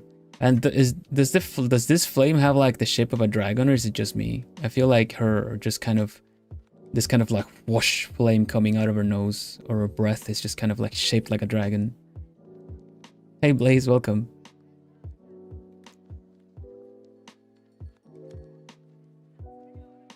Yeah. Zaya, really good job with this. Thank you so much for putting this together, because it's a lot. It's taken a long time to put together, I bet. Dragon spirit. Yeah, that's what I feel like. It was shaped like a dragon. I see it. I see you. I see you. I see it. Yeah, and she's just all flame now. That is really clever. I didn't even notice that. And I bet even if you were to undo her somehow, it would just be like a burning, almost like she would rise again like a phoenix, but it would be a dragon. You know, it would be a dragon from the flames. You could die at this point. She's just so she's like become one of them with their mysterious magic and everything that does to call on the flames. But yeah, that's really well done, Zaya. Thank you so much. Thank you so much. Round of applause. Round of applause for Zaya. Thank you for entering the challenge. How many have we done? This is another one for evil, I believe. Let's see how many we have. 1, 2, 3, 4, 5, 6, 7, 8, 9, 10. Is 10? Is 10 right? Am I counting right? Thank you for the applause. Yeah, good job, Zaya. Really nice to have you back on in the art challenge. Number 9. Okay, so I did one extra for this then. Number 9. Yosh. Let's keep going. Wheel.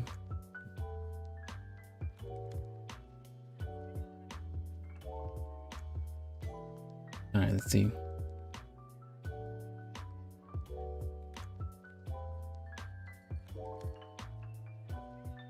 Ready? Spin it. We spin it. I'm gonna shuffle. This time I'm gonna shuffle. I'm gonna shuffle. Shuffle. No one knows where it's gonna land. No one knows. It's that wheel. The wheel. I'm gonna do a wheelie. Wah! You can slice pizza on this wheel. When it's spinning at the fastest. Oh, oh, oh, oh, oh. Is it gonna be number 1, number 6? Number 6.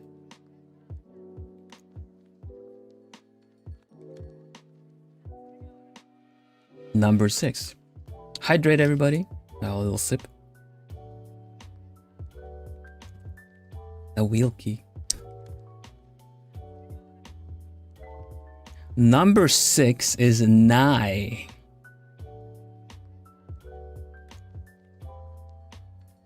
Number 6 is nice. Nice is nice drawing. Bam. So I decided to switch the 2 villains from my universe. In my universe, Douglas Harrowell, the blonde one, is the heir of a blood cult created by his family hundreds of years ago. And Alexiel DeFilio is his lover, as they were promised to each other since birth. During a ritual from the cult, things turned sour and Douglas almost died, attacked by his own brother, explaining his large scars, but got saved by Alexiel, who gave half of his soul to Douglas to save him. So I drew them as if the blood cult didn't exist and happy together. But now I feel guilty for giving them the original story. What if artist undoes the hardships on the characters? Okay, we got the OGs. Bam.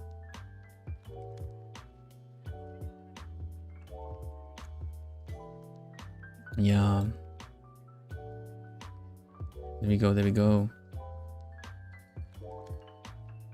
Was this the part of the attacked by his own brothers with the large scars here?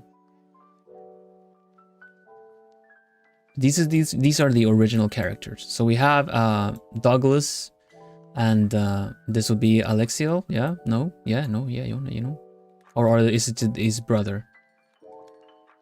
I wasn't really sure. Just reading the.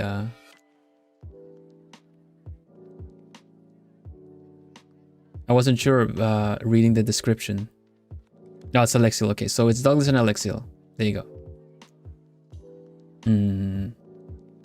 The main villains, yeah? Men in corsets. Corsets. Beautiful men, I love it, says Diane. There you go, exactly. So, that's the original one, and this is the switch sides when the blood cult did not exist. This is so cool. They're so cute to begin with. They're so cute, and also it looks so wholesome, like a painting done, you know? I think this is so cool. Can put them both in like the lighting is so nice and warm, everything. That's the vibe, exactly. You totally got the vibe. I figured that was the case.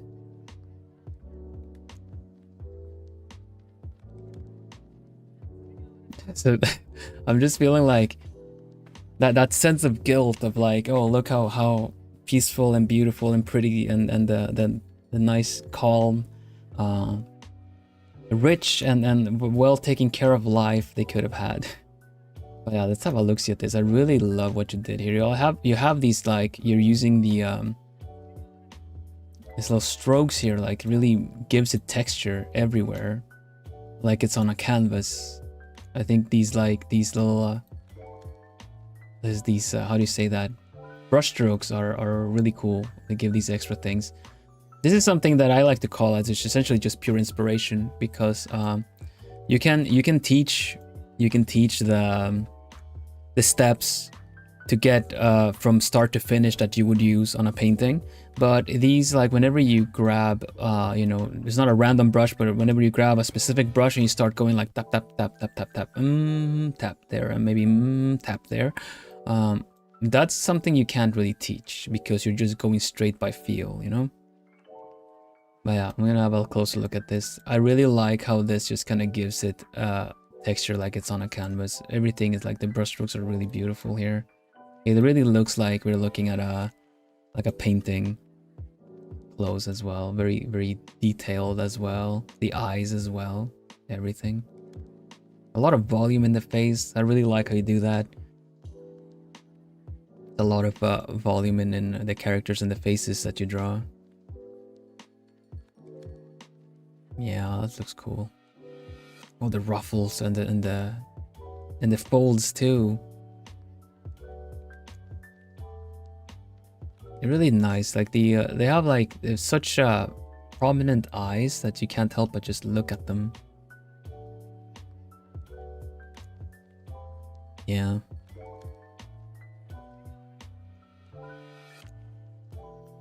I like that.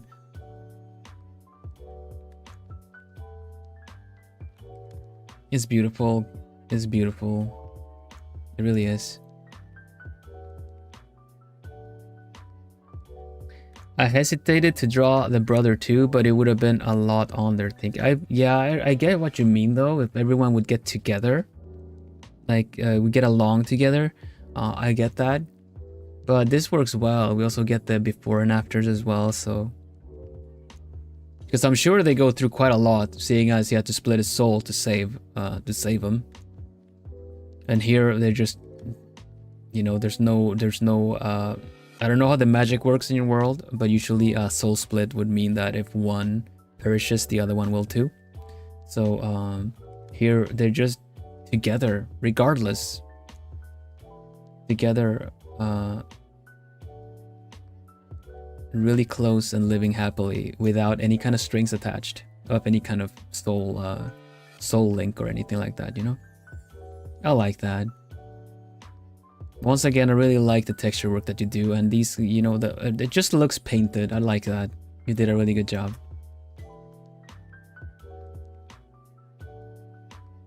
Alex still goes through the most as Douglas sends him to do most of the dirty work. I see. Round of applause for Nye. This is the one Plumie I can say this to, and it will be a pun. Very nice, Sue. Thanks so much, Nye. It's beautiful. Thank you.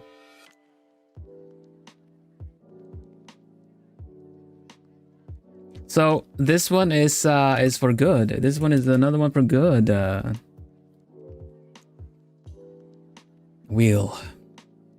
We'll see which one is next, shall we? Ha!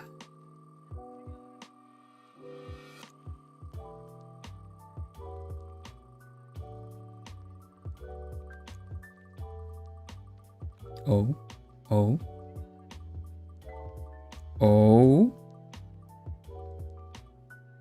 23, 30, maybe even 13. 30 of 13. 30. Number 30. Damn. Boom. Number 30 is Jensen. Jennifer is missing. The second entry, 30. 30. That's 30 in Dutch. Bam. Hoot hoot, hoot hoot, Jen. Oh, me? Oh, you. This is my OC Collide. He's a skeleton OC I have, and I thought about how I haven't drawn him in a few years. Basically, I wanted an excuse to draw him and make him evil. Get it? Evil. I'll see myself out.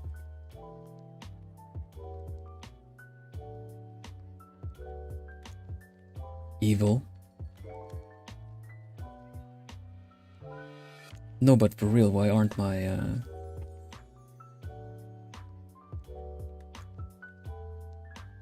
Nah. I get it. Because they're evil. And you're also implying that, you know, me, because I am evil, and they are evil. Oh, that is a good one. I mean, that's an evil one. It's an evil one.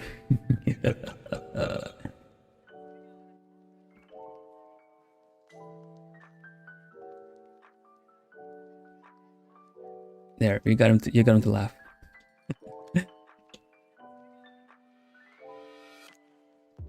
Yush.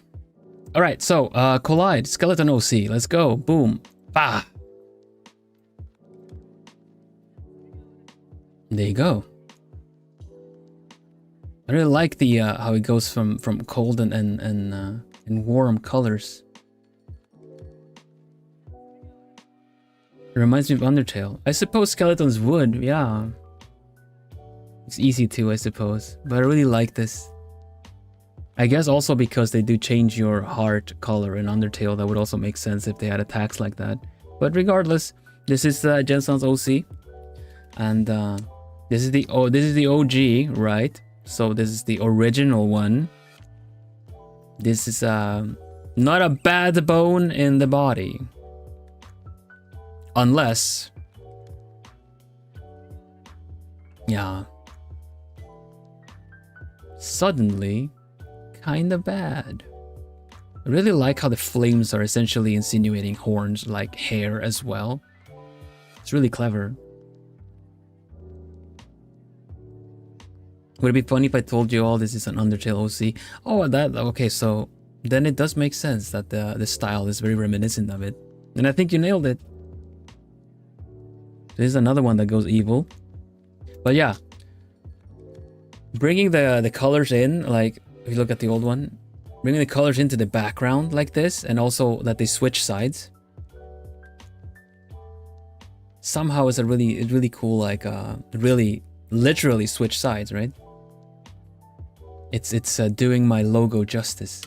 But you have both warm and cold flame, and I really like how this almost kind of, it gives me reminiscent of almost like, you know, is it wrong for me to say that it reminds me of kind of evil clown vibes, essentially, with how these flames are just going like hair to the sides?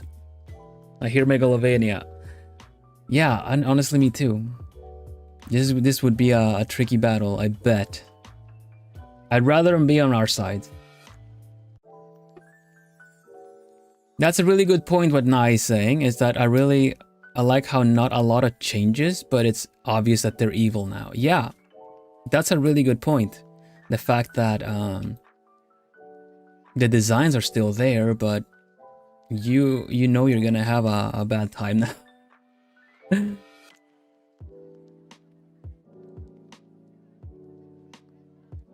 The cracks in the, oh, they're from the skull. The skull is cracking, so it's leaking out. Ah, that's a really cool detail, actually. That's a really cool detail.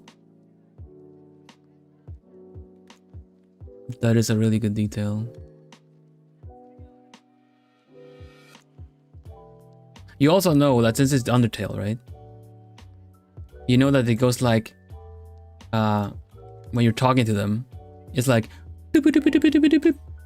or maybe, and then suddenly like, when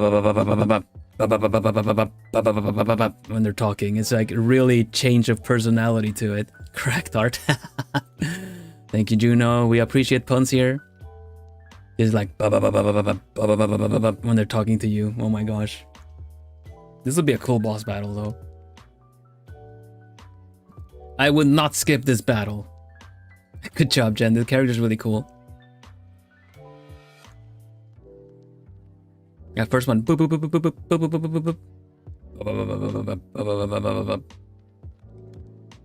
Yeah, I like this. Really good job.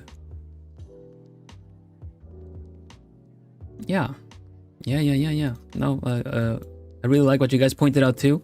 The fact that not a lot changes, but obviously they're evil. The red sweater and Undertale reference? Ooh. I'll let Jen answer that one. Otherwise, I will ask you all to put your hands together multiple times. Put them together, apart, together, repeat for Jenzon.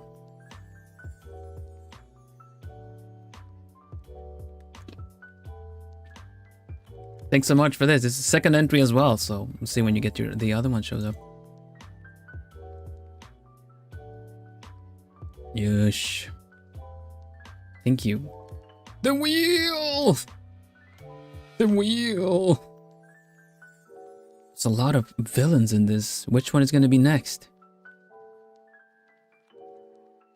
Oh. Wait, look behind you guys. Shuffle, shuffle, shuffle. Spin. You didn't see me shuffle that one.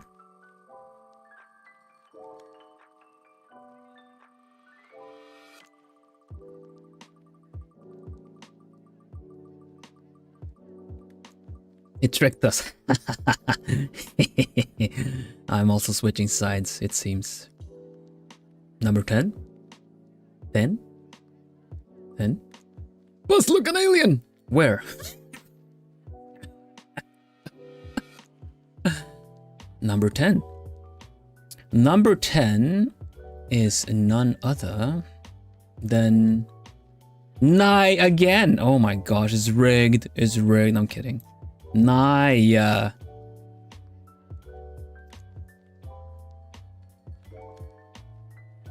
Another one of the nice arts. Let's go. Boom.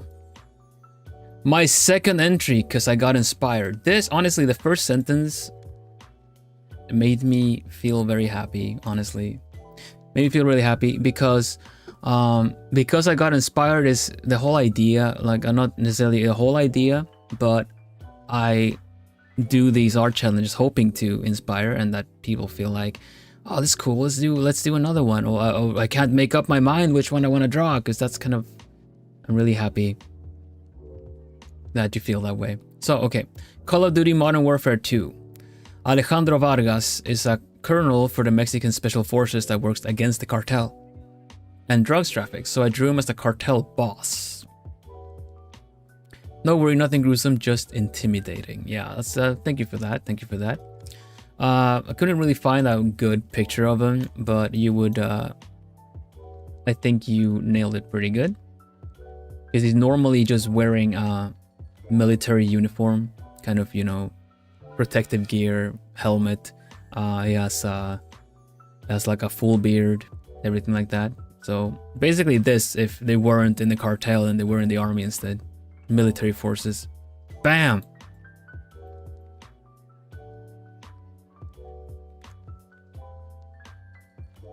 Man. Just stepping on my shoulder. But yeah. The angle is so good. You're kinda really, you're in a spot you wouldn't want to be, honestly. Because you got the perspective going on, you're looking up at him, he's holding a weapon. And he's kind of not on your side on this one. Next art challenge, I'll put 3 entries. Yeah, by all means. Would love to see him. Talk for yourself, but yeah, okay, fine. Maybe you're the kind of like, oh,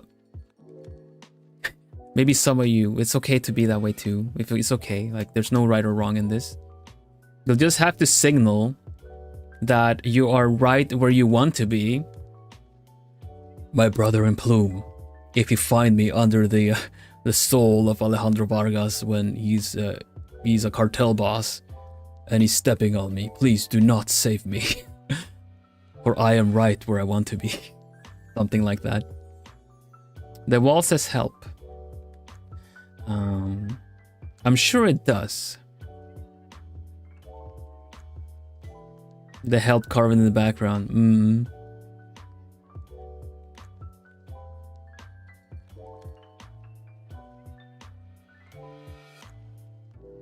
It's actually the wall actually says helper wanted, and this is a job interview. Okay, This is a job interview. They're looking for help. Helper wanted. And this is how many people have applied.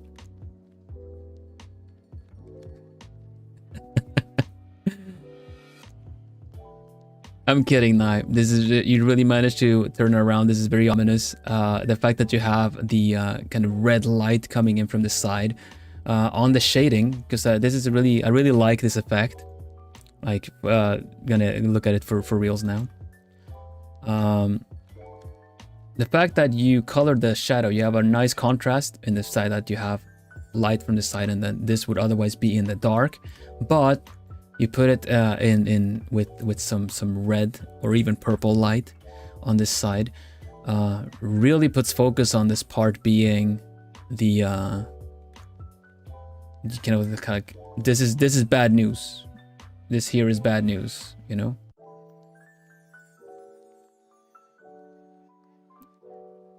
What in the kabedon? It's basically a kabedon, I guess so. They're looking for a professional doormat, and he's like, I find that you are, we might hire you.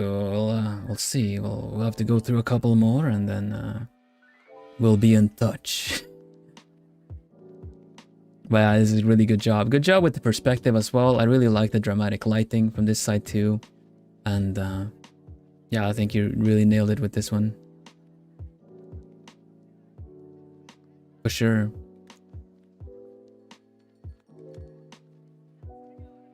Man, he's not even like super angry looking, but it's really intimidating. It straight up is very intimidating.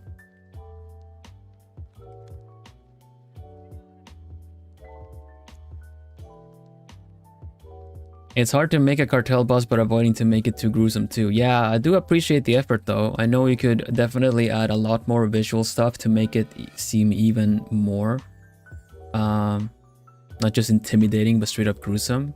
But I really appreciate this angle anyway. Thank you very much for taking that into account. Sometimes it's more scary if they're not angry. I agree. That's what I'm saying. It's very intimidating. Like a mafia MC. Basically, it's a part of the cartel. So, it would be. That smirk is saying all it needs to be honest, and I love it. See? I agree with everything Chad is saying. Good job, Nye. It's like another Wednesday for him. Yeah, exactly. He's the kind that's kind of like, will tell you he's the good guy. You know?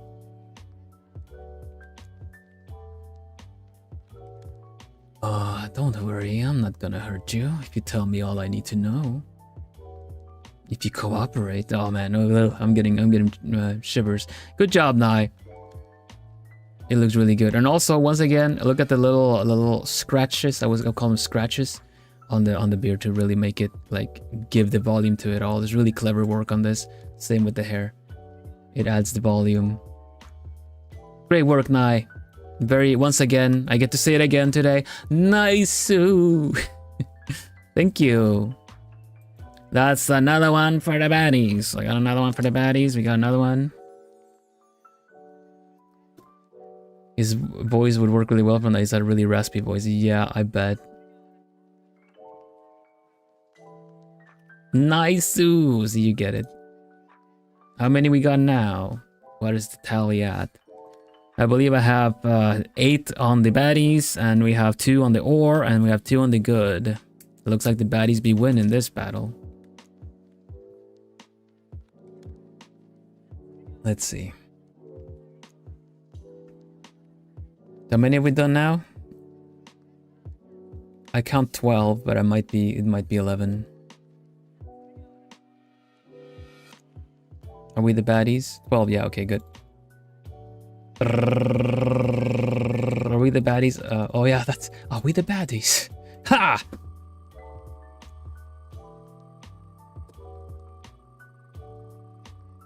Which one is it? Spinny spin. Which one is it? Which one is it? Which one is it? I say 14 maybe? 14? Could be 14? It could even be 21 actually. Oh, it's 21. I see you right there, making all the puns. 21 is Yuno Kage. Europe. You know what this is. Yuno Kage from Blue Sky. I'll switch tries. Casting, many things off with this one, but you actually wrote or owl. Who even thinks of that? Who? Casteris had the power of death forced upon her, but tries to preserve life and grant those dying a painless death. An evil version would wield her power like a poison with no regards for life, even trapping lost souls in the afterlife.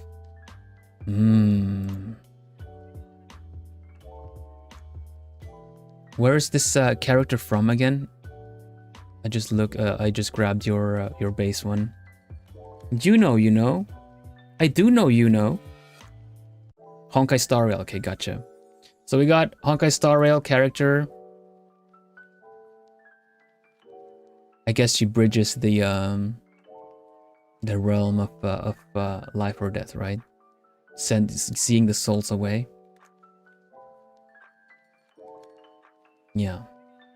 So we got evil version. Bam. Straight up just yeah, whatever.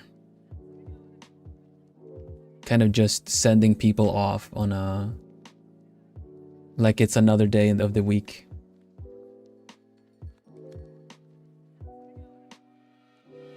Sitting on a throne of skulls as well. Completely disregard and no respect for the unaliveness of it all. Bone throne, exactly. Bone bra, I suppose. Bone dress. You have snakes as well. Snakes overall. It's just to say like it would be probably just use the power like a poison, just letting people perish like it's nothing. Blank stare as well. Almost bored would just let people souls just pass on like it's nothing. And this effect here that is, I'm not entirely sure if it's supposed to be an orb, a crystal that you see something, but I do see it as this kind of, kind of moonlight effect. I really like the idea. I really like the concept of it all, having like the throne of bones like just stacked up like this. It's just sitting against it like it's nothing. You can't be bothered. Like, look as you can't be bothered in a good way. Yeah, like whatever. Might even be like offering people to just like, oh yeah, okay. Drawing all the skulls. Well, it looks like it would be one skull, but I might be wrong. Might be a couple of skulls, and then unbothered queen. Unbothered queen of the underworld. I did indeed one. That's clever use of it. You wouldn't think it actually.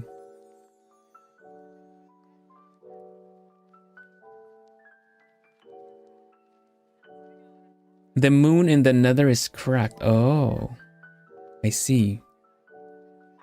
So that's straight up the moon. And it's actually, there's a piece of it missing. I see it now. I do see it. I see the chunk that is missing.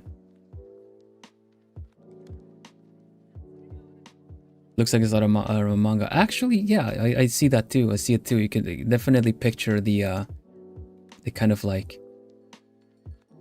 speech bubbles, everything would just fit right in. I think it's really good. And this is also really clever use and bending of a maybe one bone or a couple of bones that you just kind of replace and everything like that. Really cool. Good work on this. Good work on this. Anything you would like to add? I don't really know the character from Honkai Star Rail, I didn't play the game for that long, but I can see that it's a good. She looks quite kind here. Meanwhile, she cannot be bothered on this one. The snake, she has like scars over her chest, which you have included there as well. But she doesn't have the. She has like almost like butterflies or flowers. That's her thing. But here instead, you go for the snakes for the whole, like you said, that it would be wield their power like a poison with no regard for life. Yeah. Mercy versus indifference. Yeah, I see that. Okay, Shine, thank you. Thanks for joining and thanks for being here to support everybody. Alright, cool. Yeah, no, I think it's a really cool drawing. I don't really care much what you say, like there's many things off with this one, but oh well. The concept is really delivered, I feel. The pose is very indifferent, like you said. So yeah, I think you did a good job.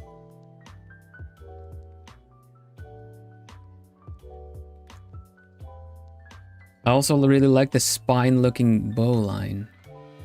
Here? Yes, Sue, I see it. I see it. That's really clever. I wasn't sure what to call it, but like almost like a ribbon I would call it, but yeah. The bow line. Then. Oh, you mean this one too? Well, you can definitely see the incorporating all of the designs into this one.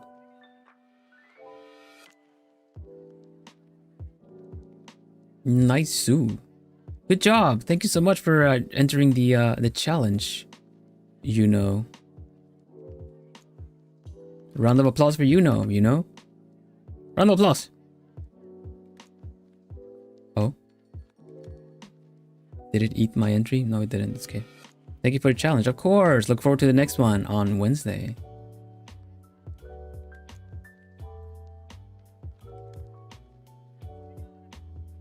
So this is another one for the baddies. This is another one for the baddies. Baddies are winning. Baddies be winning.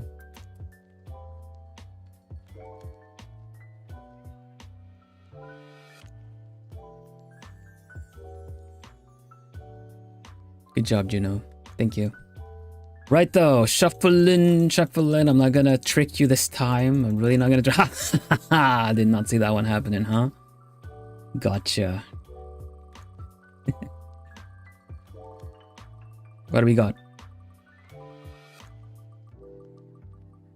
I'm gonna be doing this is 13, or this is the 13th. We're gonna do 3 more, and then the rest we do tomorrow.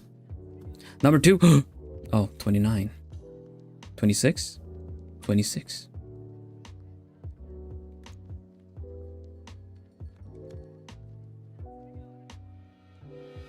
Let me drink some water as well.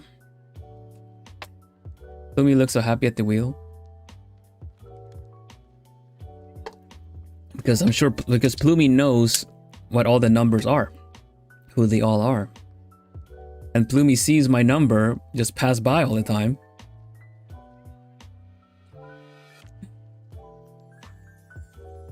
Plumi was all like, "You're gonna be last this time, Bill." Hee hee. Okay, 26. Yeah, 26. Yes, who? 26 is from the Tubes of You. And it's from Lavender and Viridian. That's also a name we've seen in the other art challenge as well. Thanks so much for entering. I'll switch sides. There wasn't much for me to work with since all the characters I know and have are neutral. We had one of those before though. The closest I can get to the requirement is this.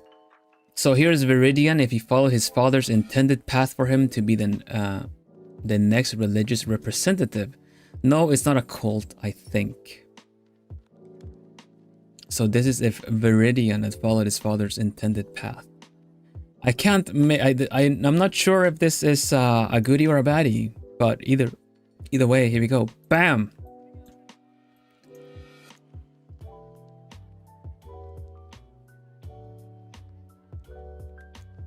So they look like a goodie. They look like, you know, the wings by the ears and holding like an orb of hope and things. And people are on the ground kind of worshipping. But I can't make up my mind if this is a goodie or on an ore. But it is really cute.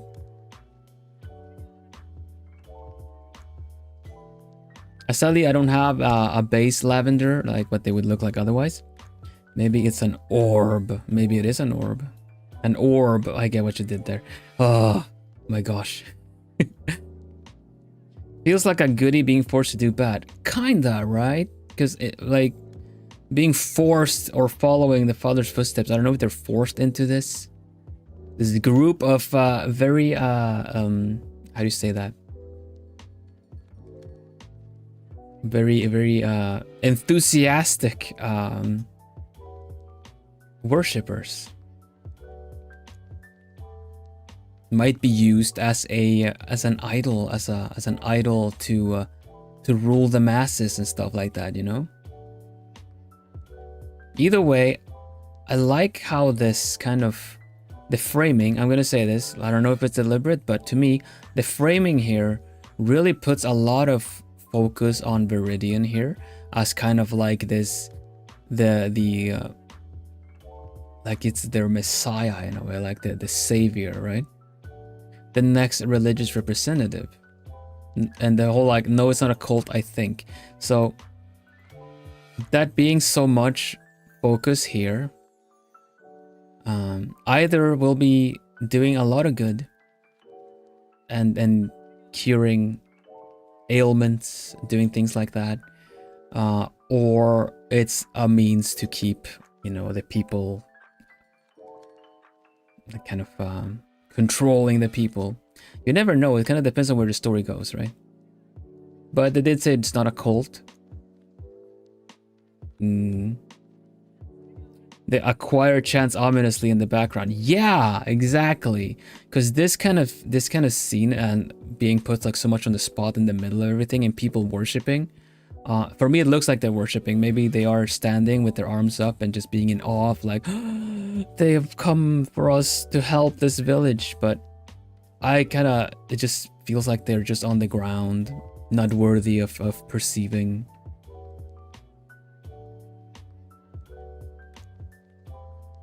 Ominous to the last second if cliffhanger was an art entry. Yeah, right. It's not a cult if it's legal. Oh my gosh, okay. But either way, I think I'm going to jot this one down on an or. You did say the characters were neutral, but this also kind of enhances the which way it can go. Either way, looking at it close, it looks like they have little wings by the ear, so the Viridian is kind of just being presented and has this kind of, could be an orb, could be like magic from their hands, and has these kind of like bright robes draped down.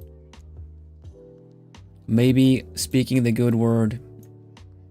Not entirely sure, but I'll put it down as an or, because it could definitely go both ways depending on the story, right? Either way, I really like the fact that we're all kind of feeling the vibes. We're feeling the kind of ominous, like not ominous, but the great presence that this is, right? The setting really sets it up. Like you guys said, choir chanting ominous in the background. It's like, yeah, can totally hear it.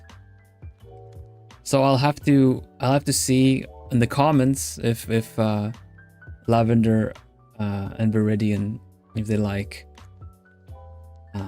correct it or just wanna just leave it at that. Leave it at the uncertainty of what this is. But I like it. It also, I don't know if it's just me, but I know these are drapes, kind of like they are on stage. But it also kind of, because they're so tall, it also kind of gives me a sense of being walled in as well. Because we only see a little bit. This framing could have been deliberate in order to kind of capture the picture as they were uploading it. I also wanna, I'll say something at the end as well. Let me just jot that down.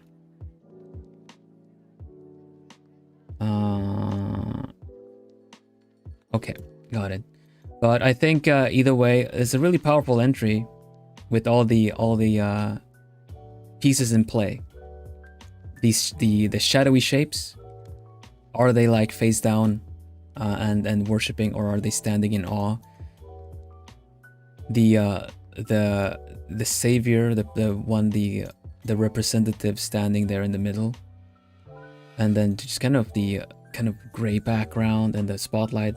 It sets up a picture really good, and almost because it's framed this way, it's almost like we're like almost observing it through a safe space or a keyhole. You know, if this was keyhole shaped, it would be almost like seeing something you're not supposed to, kind of deal. So yeah, thanks so much, Lavender and Viridian. I may have like, my mind may have wandered a bit in how I've seen this entry. I do think it's beautiful regardless, and it does put a lot of focus on the character in the middle, but also everything around it that is framing them is really it's really like interesting. It tells a story on its own. It's really good. It's weirdly unnerving in an amazing way. Yeah, definitely. Yeah. So yeah, round of applause, Lavender Viridian. Thank you so much for your entry. Good job. Thank you. That was entry 14. Do a couple more. Let's see. Let me see. And wheel of names. We shuffle. Shuffle again. And we go. Which one will it be?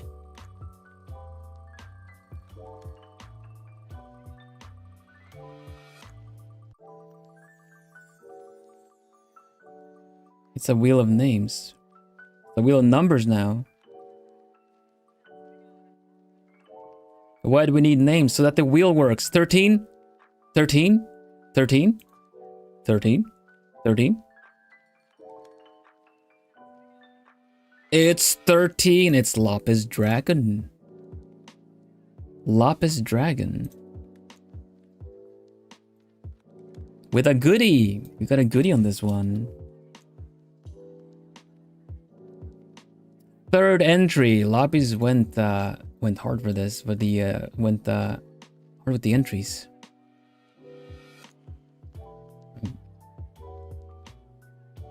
Was not sure if I wanted to post this one, but decided to continue on it and submit the chibi art because it's too cute not to. Good. It is really cute. Can't wait to show you guys. Did a soft shading on this piece to keep it simple. This is Flower Gardener Sauron, sorry, with the intention to make Mordor a blooming forest again. Instead of the one ring to rule them all, it is now the one flower seed to grow them all. This is just a silly drawing from the bad guy of the Lord of the Rings movies.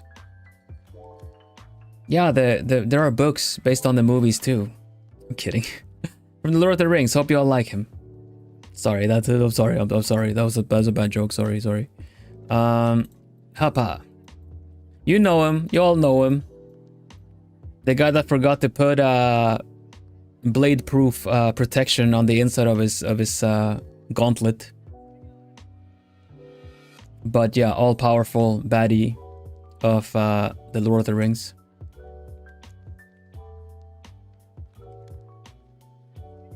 You can submit more than one entry. Yeah, I believe it's in the rules that you can submit 3. If you submit more than 3, then I'll just pick 3 entries you can do. Arguably the coolest villain ever. Not seen him in action though. I haven't personally. Maybe there have been tales. But it looks really cool. Anyway, boom. Chibi Sauron. With Smaug the kitty.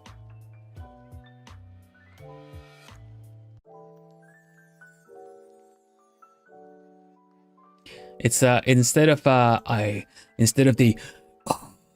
see you, it's Like sowing seeds. I sowed the seed. Sowed you. I don't know. But yeah, he's gardening. He's gonna plant. He's gonna make a lot of everything bloom again in the land of Mordor.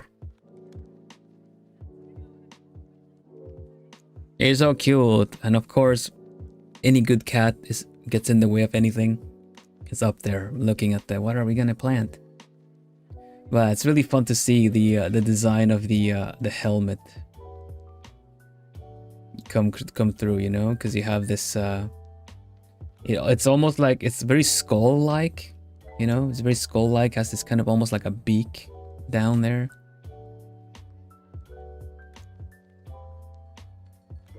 With the spikes, like the crown around the head.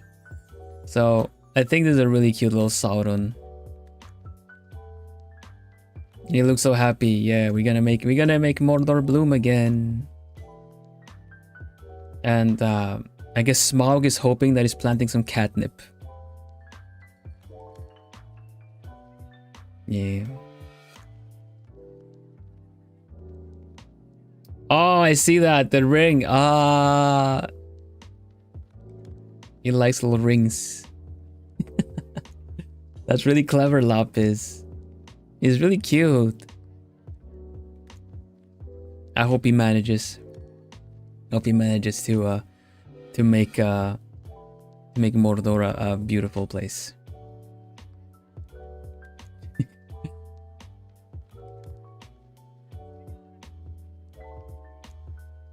A round of applause for the third entry. I'm really happy you posted it. Round of applause.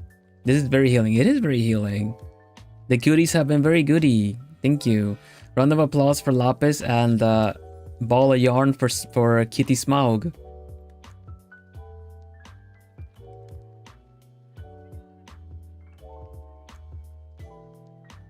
You've done the world a great service. Good job, Lapis. It's a cute one. Thank you for doing an extra one as well.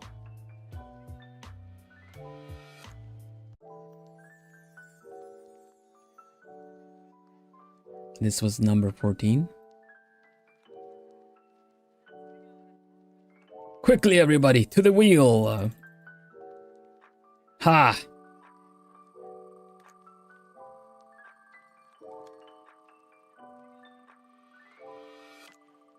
What are we getting? What are we getting? Le wheel. It's the will. Where there's a wheel, there's a way. Number 9 or 3? Could be 3. If it's 3, that would be kind of funny. You don't know why. You don't know why it would be funny. But it's funny because it's Lapis Dragon. Lapis and her dragon art is back.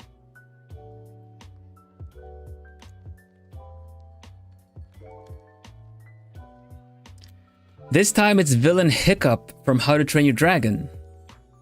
That's a really good turncoat, actually. Did not knew I would finish this art so soon, but I was on fire because dragons. And as all my all-time favorite trilogy motivated me. Definitely. This art is by far my favorite I drew for a challenge. Lapis has drawn a lot of nice things for challenges, so you guys get hyped. It's based on the idea where romantic flight from the first movie never happened, and Hiccup left with Toothless to not wanting to do the Trial of Fire and picks the side of the dragons. He returns to Berk many years later for making them understand. What's that? For understand dragons aren't dangerous at all, or are dangerous. Hiccup's outfit is based on the third movie. The cape from Grimmel the Grizzly is designed, and Toothless is based off his alpha form from the second movie. Right. I didn't grab, you guys know them. I grabbed a picture from the second movie just as a reference. So the outfit is based off of the third movie. This is from the second one, I believe. But you guys know Hiccup and Toothless, yeah?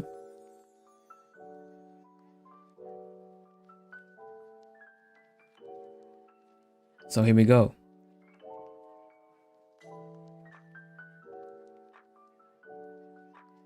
It's so cool. He's got long hair, braids, everything, and the cape. I feel like they made like the cape as kind of the hide, similar to Toothless. Oh, you can't see full Toothless. There you go. Got like scars on the eye as well. It looks so cool. And the Night Fury in the back is just, yeah, they a real Viking. That's so clever, man. Oh, I really, you know what caught my eye? The scales being lit up here in the chest. That's such a good way of doing that. All the straps and everything. Like combat armor as well. Scars everywhere.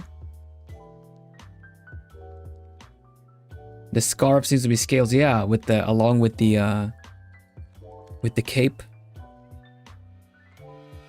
Oh, was that the cape from Grimmel the Grizzly? I don't remember that character. But it looks good. Like, and the lighting on the hair. The lighting looks really good.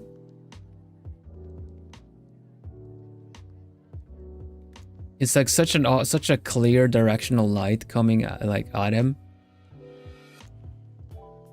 This looks really cool. It's a really cool way of incorporating Toothless in the back as well. Almost like blends into his kind of color as well. Grimmel's a villain from the third movie. Okay, let me see if I can... You guys have a look at that in a bit. Grimmel... I have seen the third movie, it's been a while. Grizzly...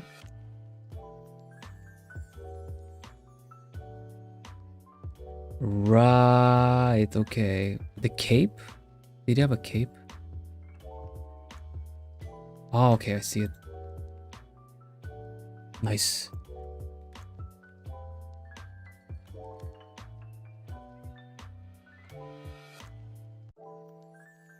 Man, that's really cool, Lapis. I think this is also a really good... I like that you incorporated like a what if kind of story, what if situation. Where you take the... How do you draw Toothless? As someone who watches the movie a dozen times, I can say it's not easy. Yeah, I get that. Toothless is not easy to draw.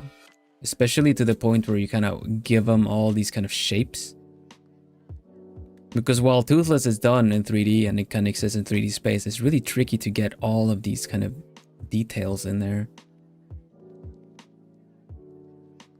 Yeah, I believe it. Yeah, like if you would ask me to draw Toothless, I would probably draw a kind of dark blob and then just kind of use the eyes and the funny kind of mouth to do him. But it looks really good. It looks like Toothless. I recognized it immediately. Looks so good. Yeah, it's awesome. The matching capes as well. Like, yeah, they would terrorize the skies, basically. Toothless, like you said, the alpha form and everything. Very fitting, very good. And I'm happy that you do like this. Like you really like how this turned out. Like this is your favorite one from all the challenges as well. It's like you've used so much of the things that you've learned over time as well. It's really cool. Yeah, this is awesome. I'm really happy that you did this one. And the fact that you said yourself you finished it pretty fast too.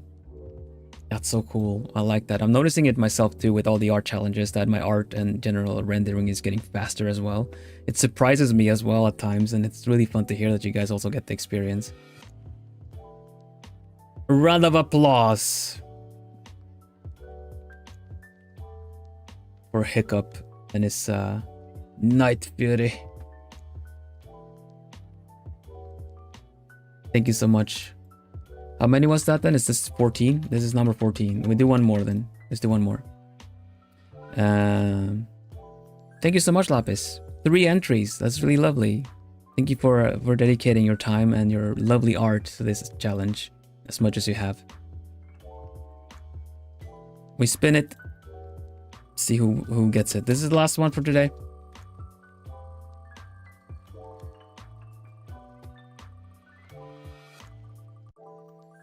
All 3 in one stream as well. Yeah, you're on a roll. You were on the roll of this one.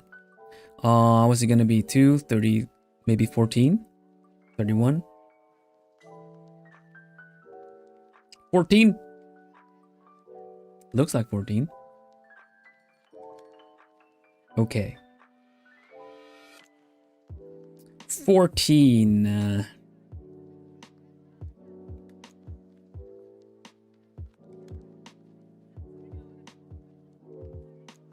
14 is who is Z? Who is Z? This is Z. Bam. About 130 layers later, 130 layers, oh my goodness. I present to you my art for the challenge. I drew my favorite demi-human OC, part dragon. So it's an OC. Part dragon Rachel Ashton's, or RA for short. I didn't apply much effort into the colored sketch as I wanted the actual submission to be mysterious and all. Oh, also the first thing she'd do as a villain would be to wreak havoc in her city by undergoing the name The Crow. Please ignore the horns in the doodle, forgot to erase them. Okay, so we have the OG character, the OC of Z's here. So ignore the horns, they're not supposed to be there. But is it Rachel Ashton's? Kind of irritated. You see that a bit angry maybe. The expression is really good. It's really like can't. Why you bothering me with this? You know, kind of looking at the Z for like, why did you forget to erase the horns? I'm kidding. But this is really cool, base character. But as a villain, let's see. Yeah, as a villain, she would wreak havoc as the Crow.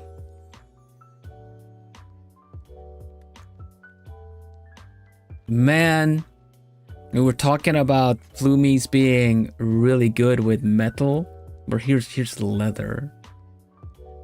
Oh my gosh. A mob boss? Oh my gosh. Plague Doctor style. So with power? Oh my gosh. Goodness. This is so cool though. Do this in one day. 130 plus layers later. Oh my gosh. I do like that the rivets and everything, you've treated them individually as well. The mask has so much texture to it. You have texture, the actual texture on it. You also have the shapes of everything as well. The glowing eye is it's really cool. Let's see, can I yeah, there you go. I feel like this part of the eye, right, it's a glowing part. You can see it there. Really good attention to detail on the mask. And a hat, of course, that kind of goes with it. But everything is like the shimmer of everything is really nice. I really like the contrast of going from the dark to the bright with a bit of color here as well. Really tells if you've been paying like attention to any kind of references and everything that have this light glossiness, kind of bright bluish glossiness to it. But man, the kind of unevenness of the glove, this works really well the way you've done it. You got this kind of like uneven kind of stretching here, and then suddenly there's like this. You have all the how do you say that? All the folds and everything happening here. Really good. This looks so cool.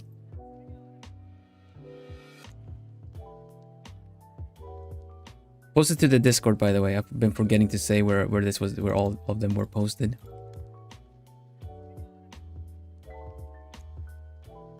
Yeah, good job, Z. Thank you for doing this. Really like the expression, by the way. Like we were saying, it's like this picture's really good. This too, though. Gosh, man, all the folds everywhere as well. Oh, and the texture here as well. Oh, dang. Like a suit underneath this, isn't it? Or is it straight up just a suit with a mask? It's a mob boss as well. You don't even know the face, which is really good. Maybe even a voice alter, like maybe even a voice changer.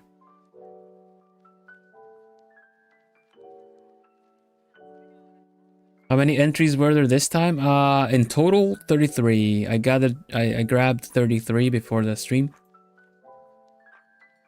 We've covered, what is it, 15, 16 today?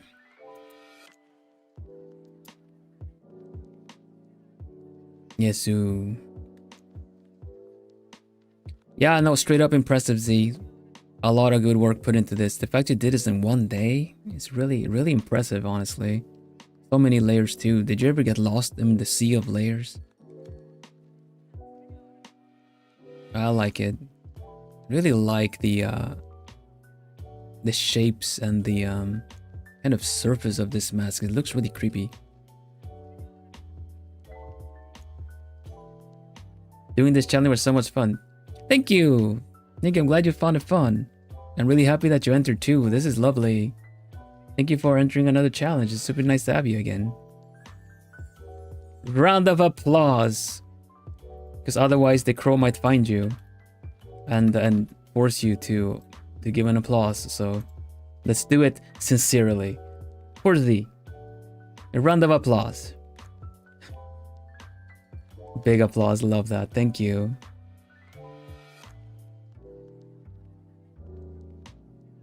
Hi, Stipe Star. Welcome.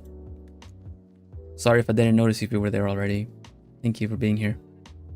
Okay. Do we have this one? Is a baddie? Do we have a baddie? Was it a baddie? The baddie's definitely won this time around.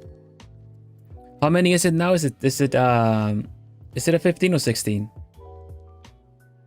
Or I keep like losing count. Bam.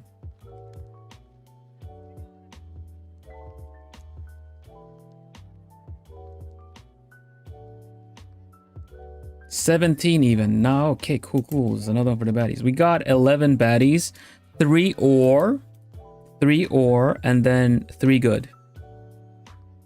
3 good. So it looks like the baddies are winning this one. Oh my gosh. Oh my gosh. Imagine. But you know what this means though, right? Let's go back to the study and I'll round things up. This means that you guys really like the goodies. So we keep the goodies close to heart. We turn them into baddies. So the baddies are winning because you all like the goodies. So there's hope in the world still. I'm just kidding. I also drew a baddie, so I'm totally on your side on this one.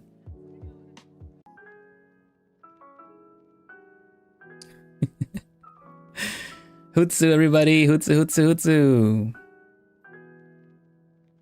We say Hutsu on the channel as a variation to the Japanese abbreviation Otsu, which stands for Otsukaresama deshita, meaning job well done. Thank you for your hard work. And that goes for me, and it definitely goes to you guys, all the participants, and also you guys that are here to support all the art. Thank you so much for being here. And I really love to see the support that people drop by, both entering the art challenges and being here to give round of applauses for everybody. Round of applause for yourselves, for the entries, for me, if you wanna, for me. But yeah, another lovely art challenge. So the feature is this is the first part of the feature. I will put up the next. I'll put up the next. Thank you, Zane. Thank you so much. I'll put up the next, how do you say that? Waiting room for tomorrow. We do the part 2. We're doing part 2 tomorrow. For those that didn't get their art featured on this one, you'll get to see it tomorrow. I did see a lot of people misspelling the hashtag, so I might wanna have a little look-see in case there are some people that did owls switch sides instead of owls switch sides, just one. So I'm gonna have a look-see. So something I wanted to say that I wanted to push now to the end before we wrap up is that for you guys that are posting on YouTube, I know that YouTube crops it into like a square resolution, but I know how to get the full image. So if you're scared that, or if you're worried, not scared, if you're worried that I'm not gonna be able to grab the full image because YouTube kind of traps it in this kind of square resolution, don't worry, I know how to get the full image. Just wanted to say that. I'll say it at the beginning of tomorrow as well, and for the next art challenge, because I think it's important for people to know that if something gets cropped out, it's not lost. I will be able to see it.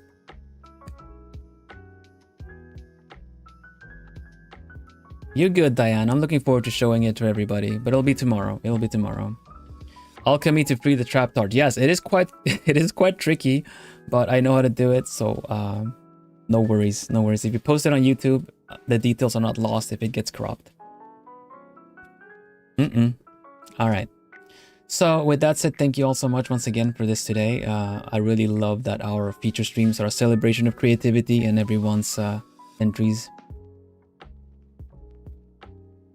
And that you guys are here to also celebrate and give a round of applause and everything. It really means a lot. It really, the community is very supportive of one another, and that's, it always warms the heart to see. So yeah, for those that you can, or you can check out the other half tomorrow for the other entries, and or just check the VOD after as well. We'll make sure. Did the timestamping tool work out okay, Mary? Then you said you fixed it. Awesome work. We'll get the timestamps up for anyone that has to watch the VOD or wants to drop by and check specific entries. All good. Excellent. Thank you. Plumies are very creative.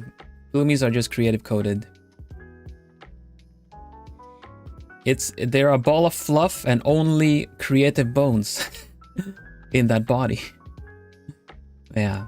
Looking forward to showing you the rest tomorrow. I will thank the Sugar Plumies. Whoop. Sugar Plumies is a membership of the channel.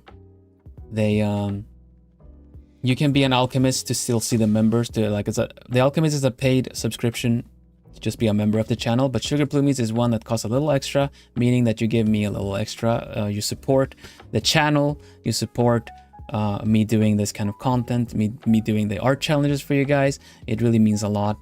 Everyone being here supporting means a lot as well. I'm just saying, for monetary support, you can be an alchemist as a member of the channel. You get an exclusive member stream every week, or you can be a Sugar Plumie. It really helps out a lot to cover any mansion bills, anything that to keep the channel going.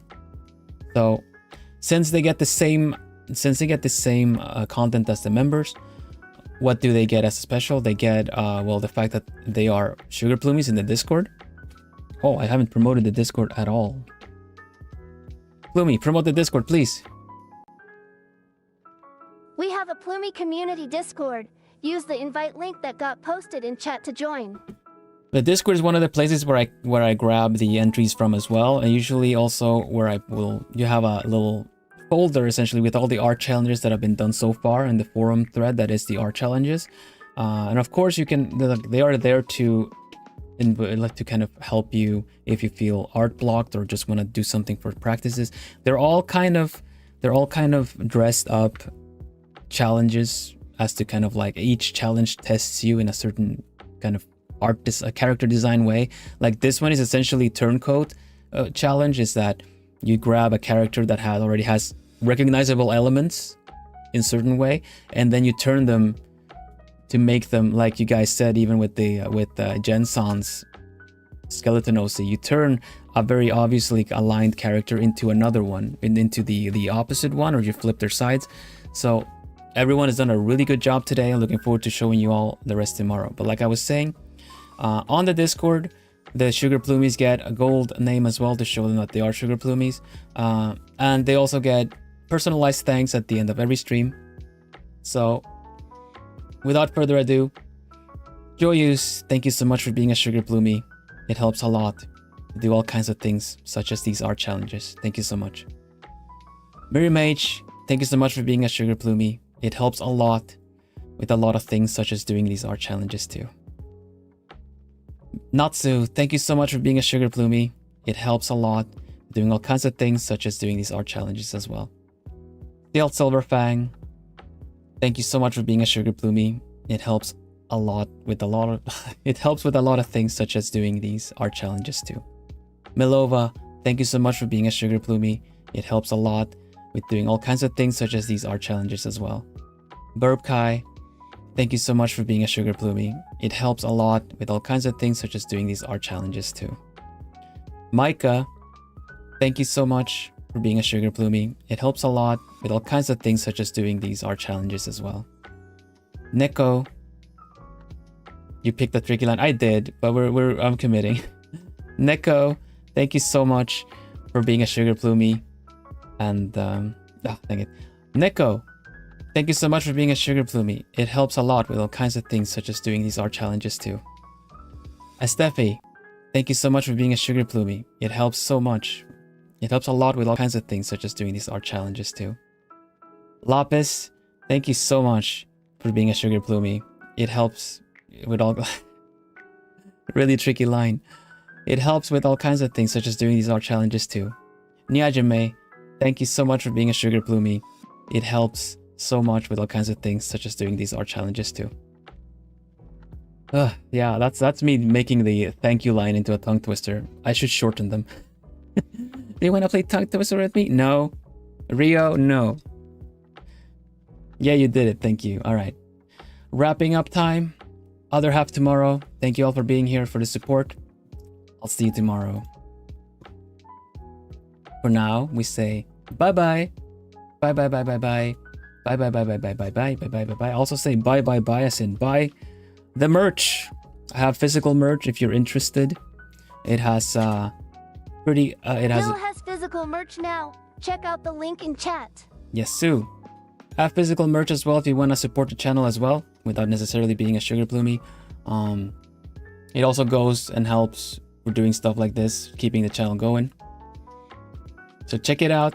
It's affordable shipping worldwide, no import duty, no tariffs. So have a look-see. I have physical merch. Check it out. Links in chat. Also in the video description. There's a little Plumie button. There's all kinds of stuff. Here you go. Quick look. We have an acrylic standee that you can actually also do the owl switch sides on, because evil is on the back. So you can either have me in the front or have evil in the back. You can literally do a physical owl switch sides with the standee. There's an acrylic keychain as well, with a cute little chibi version of me.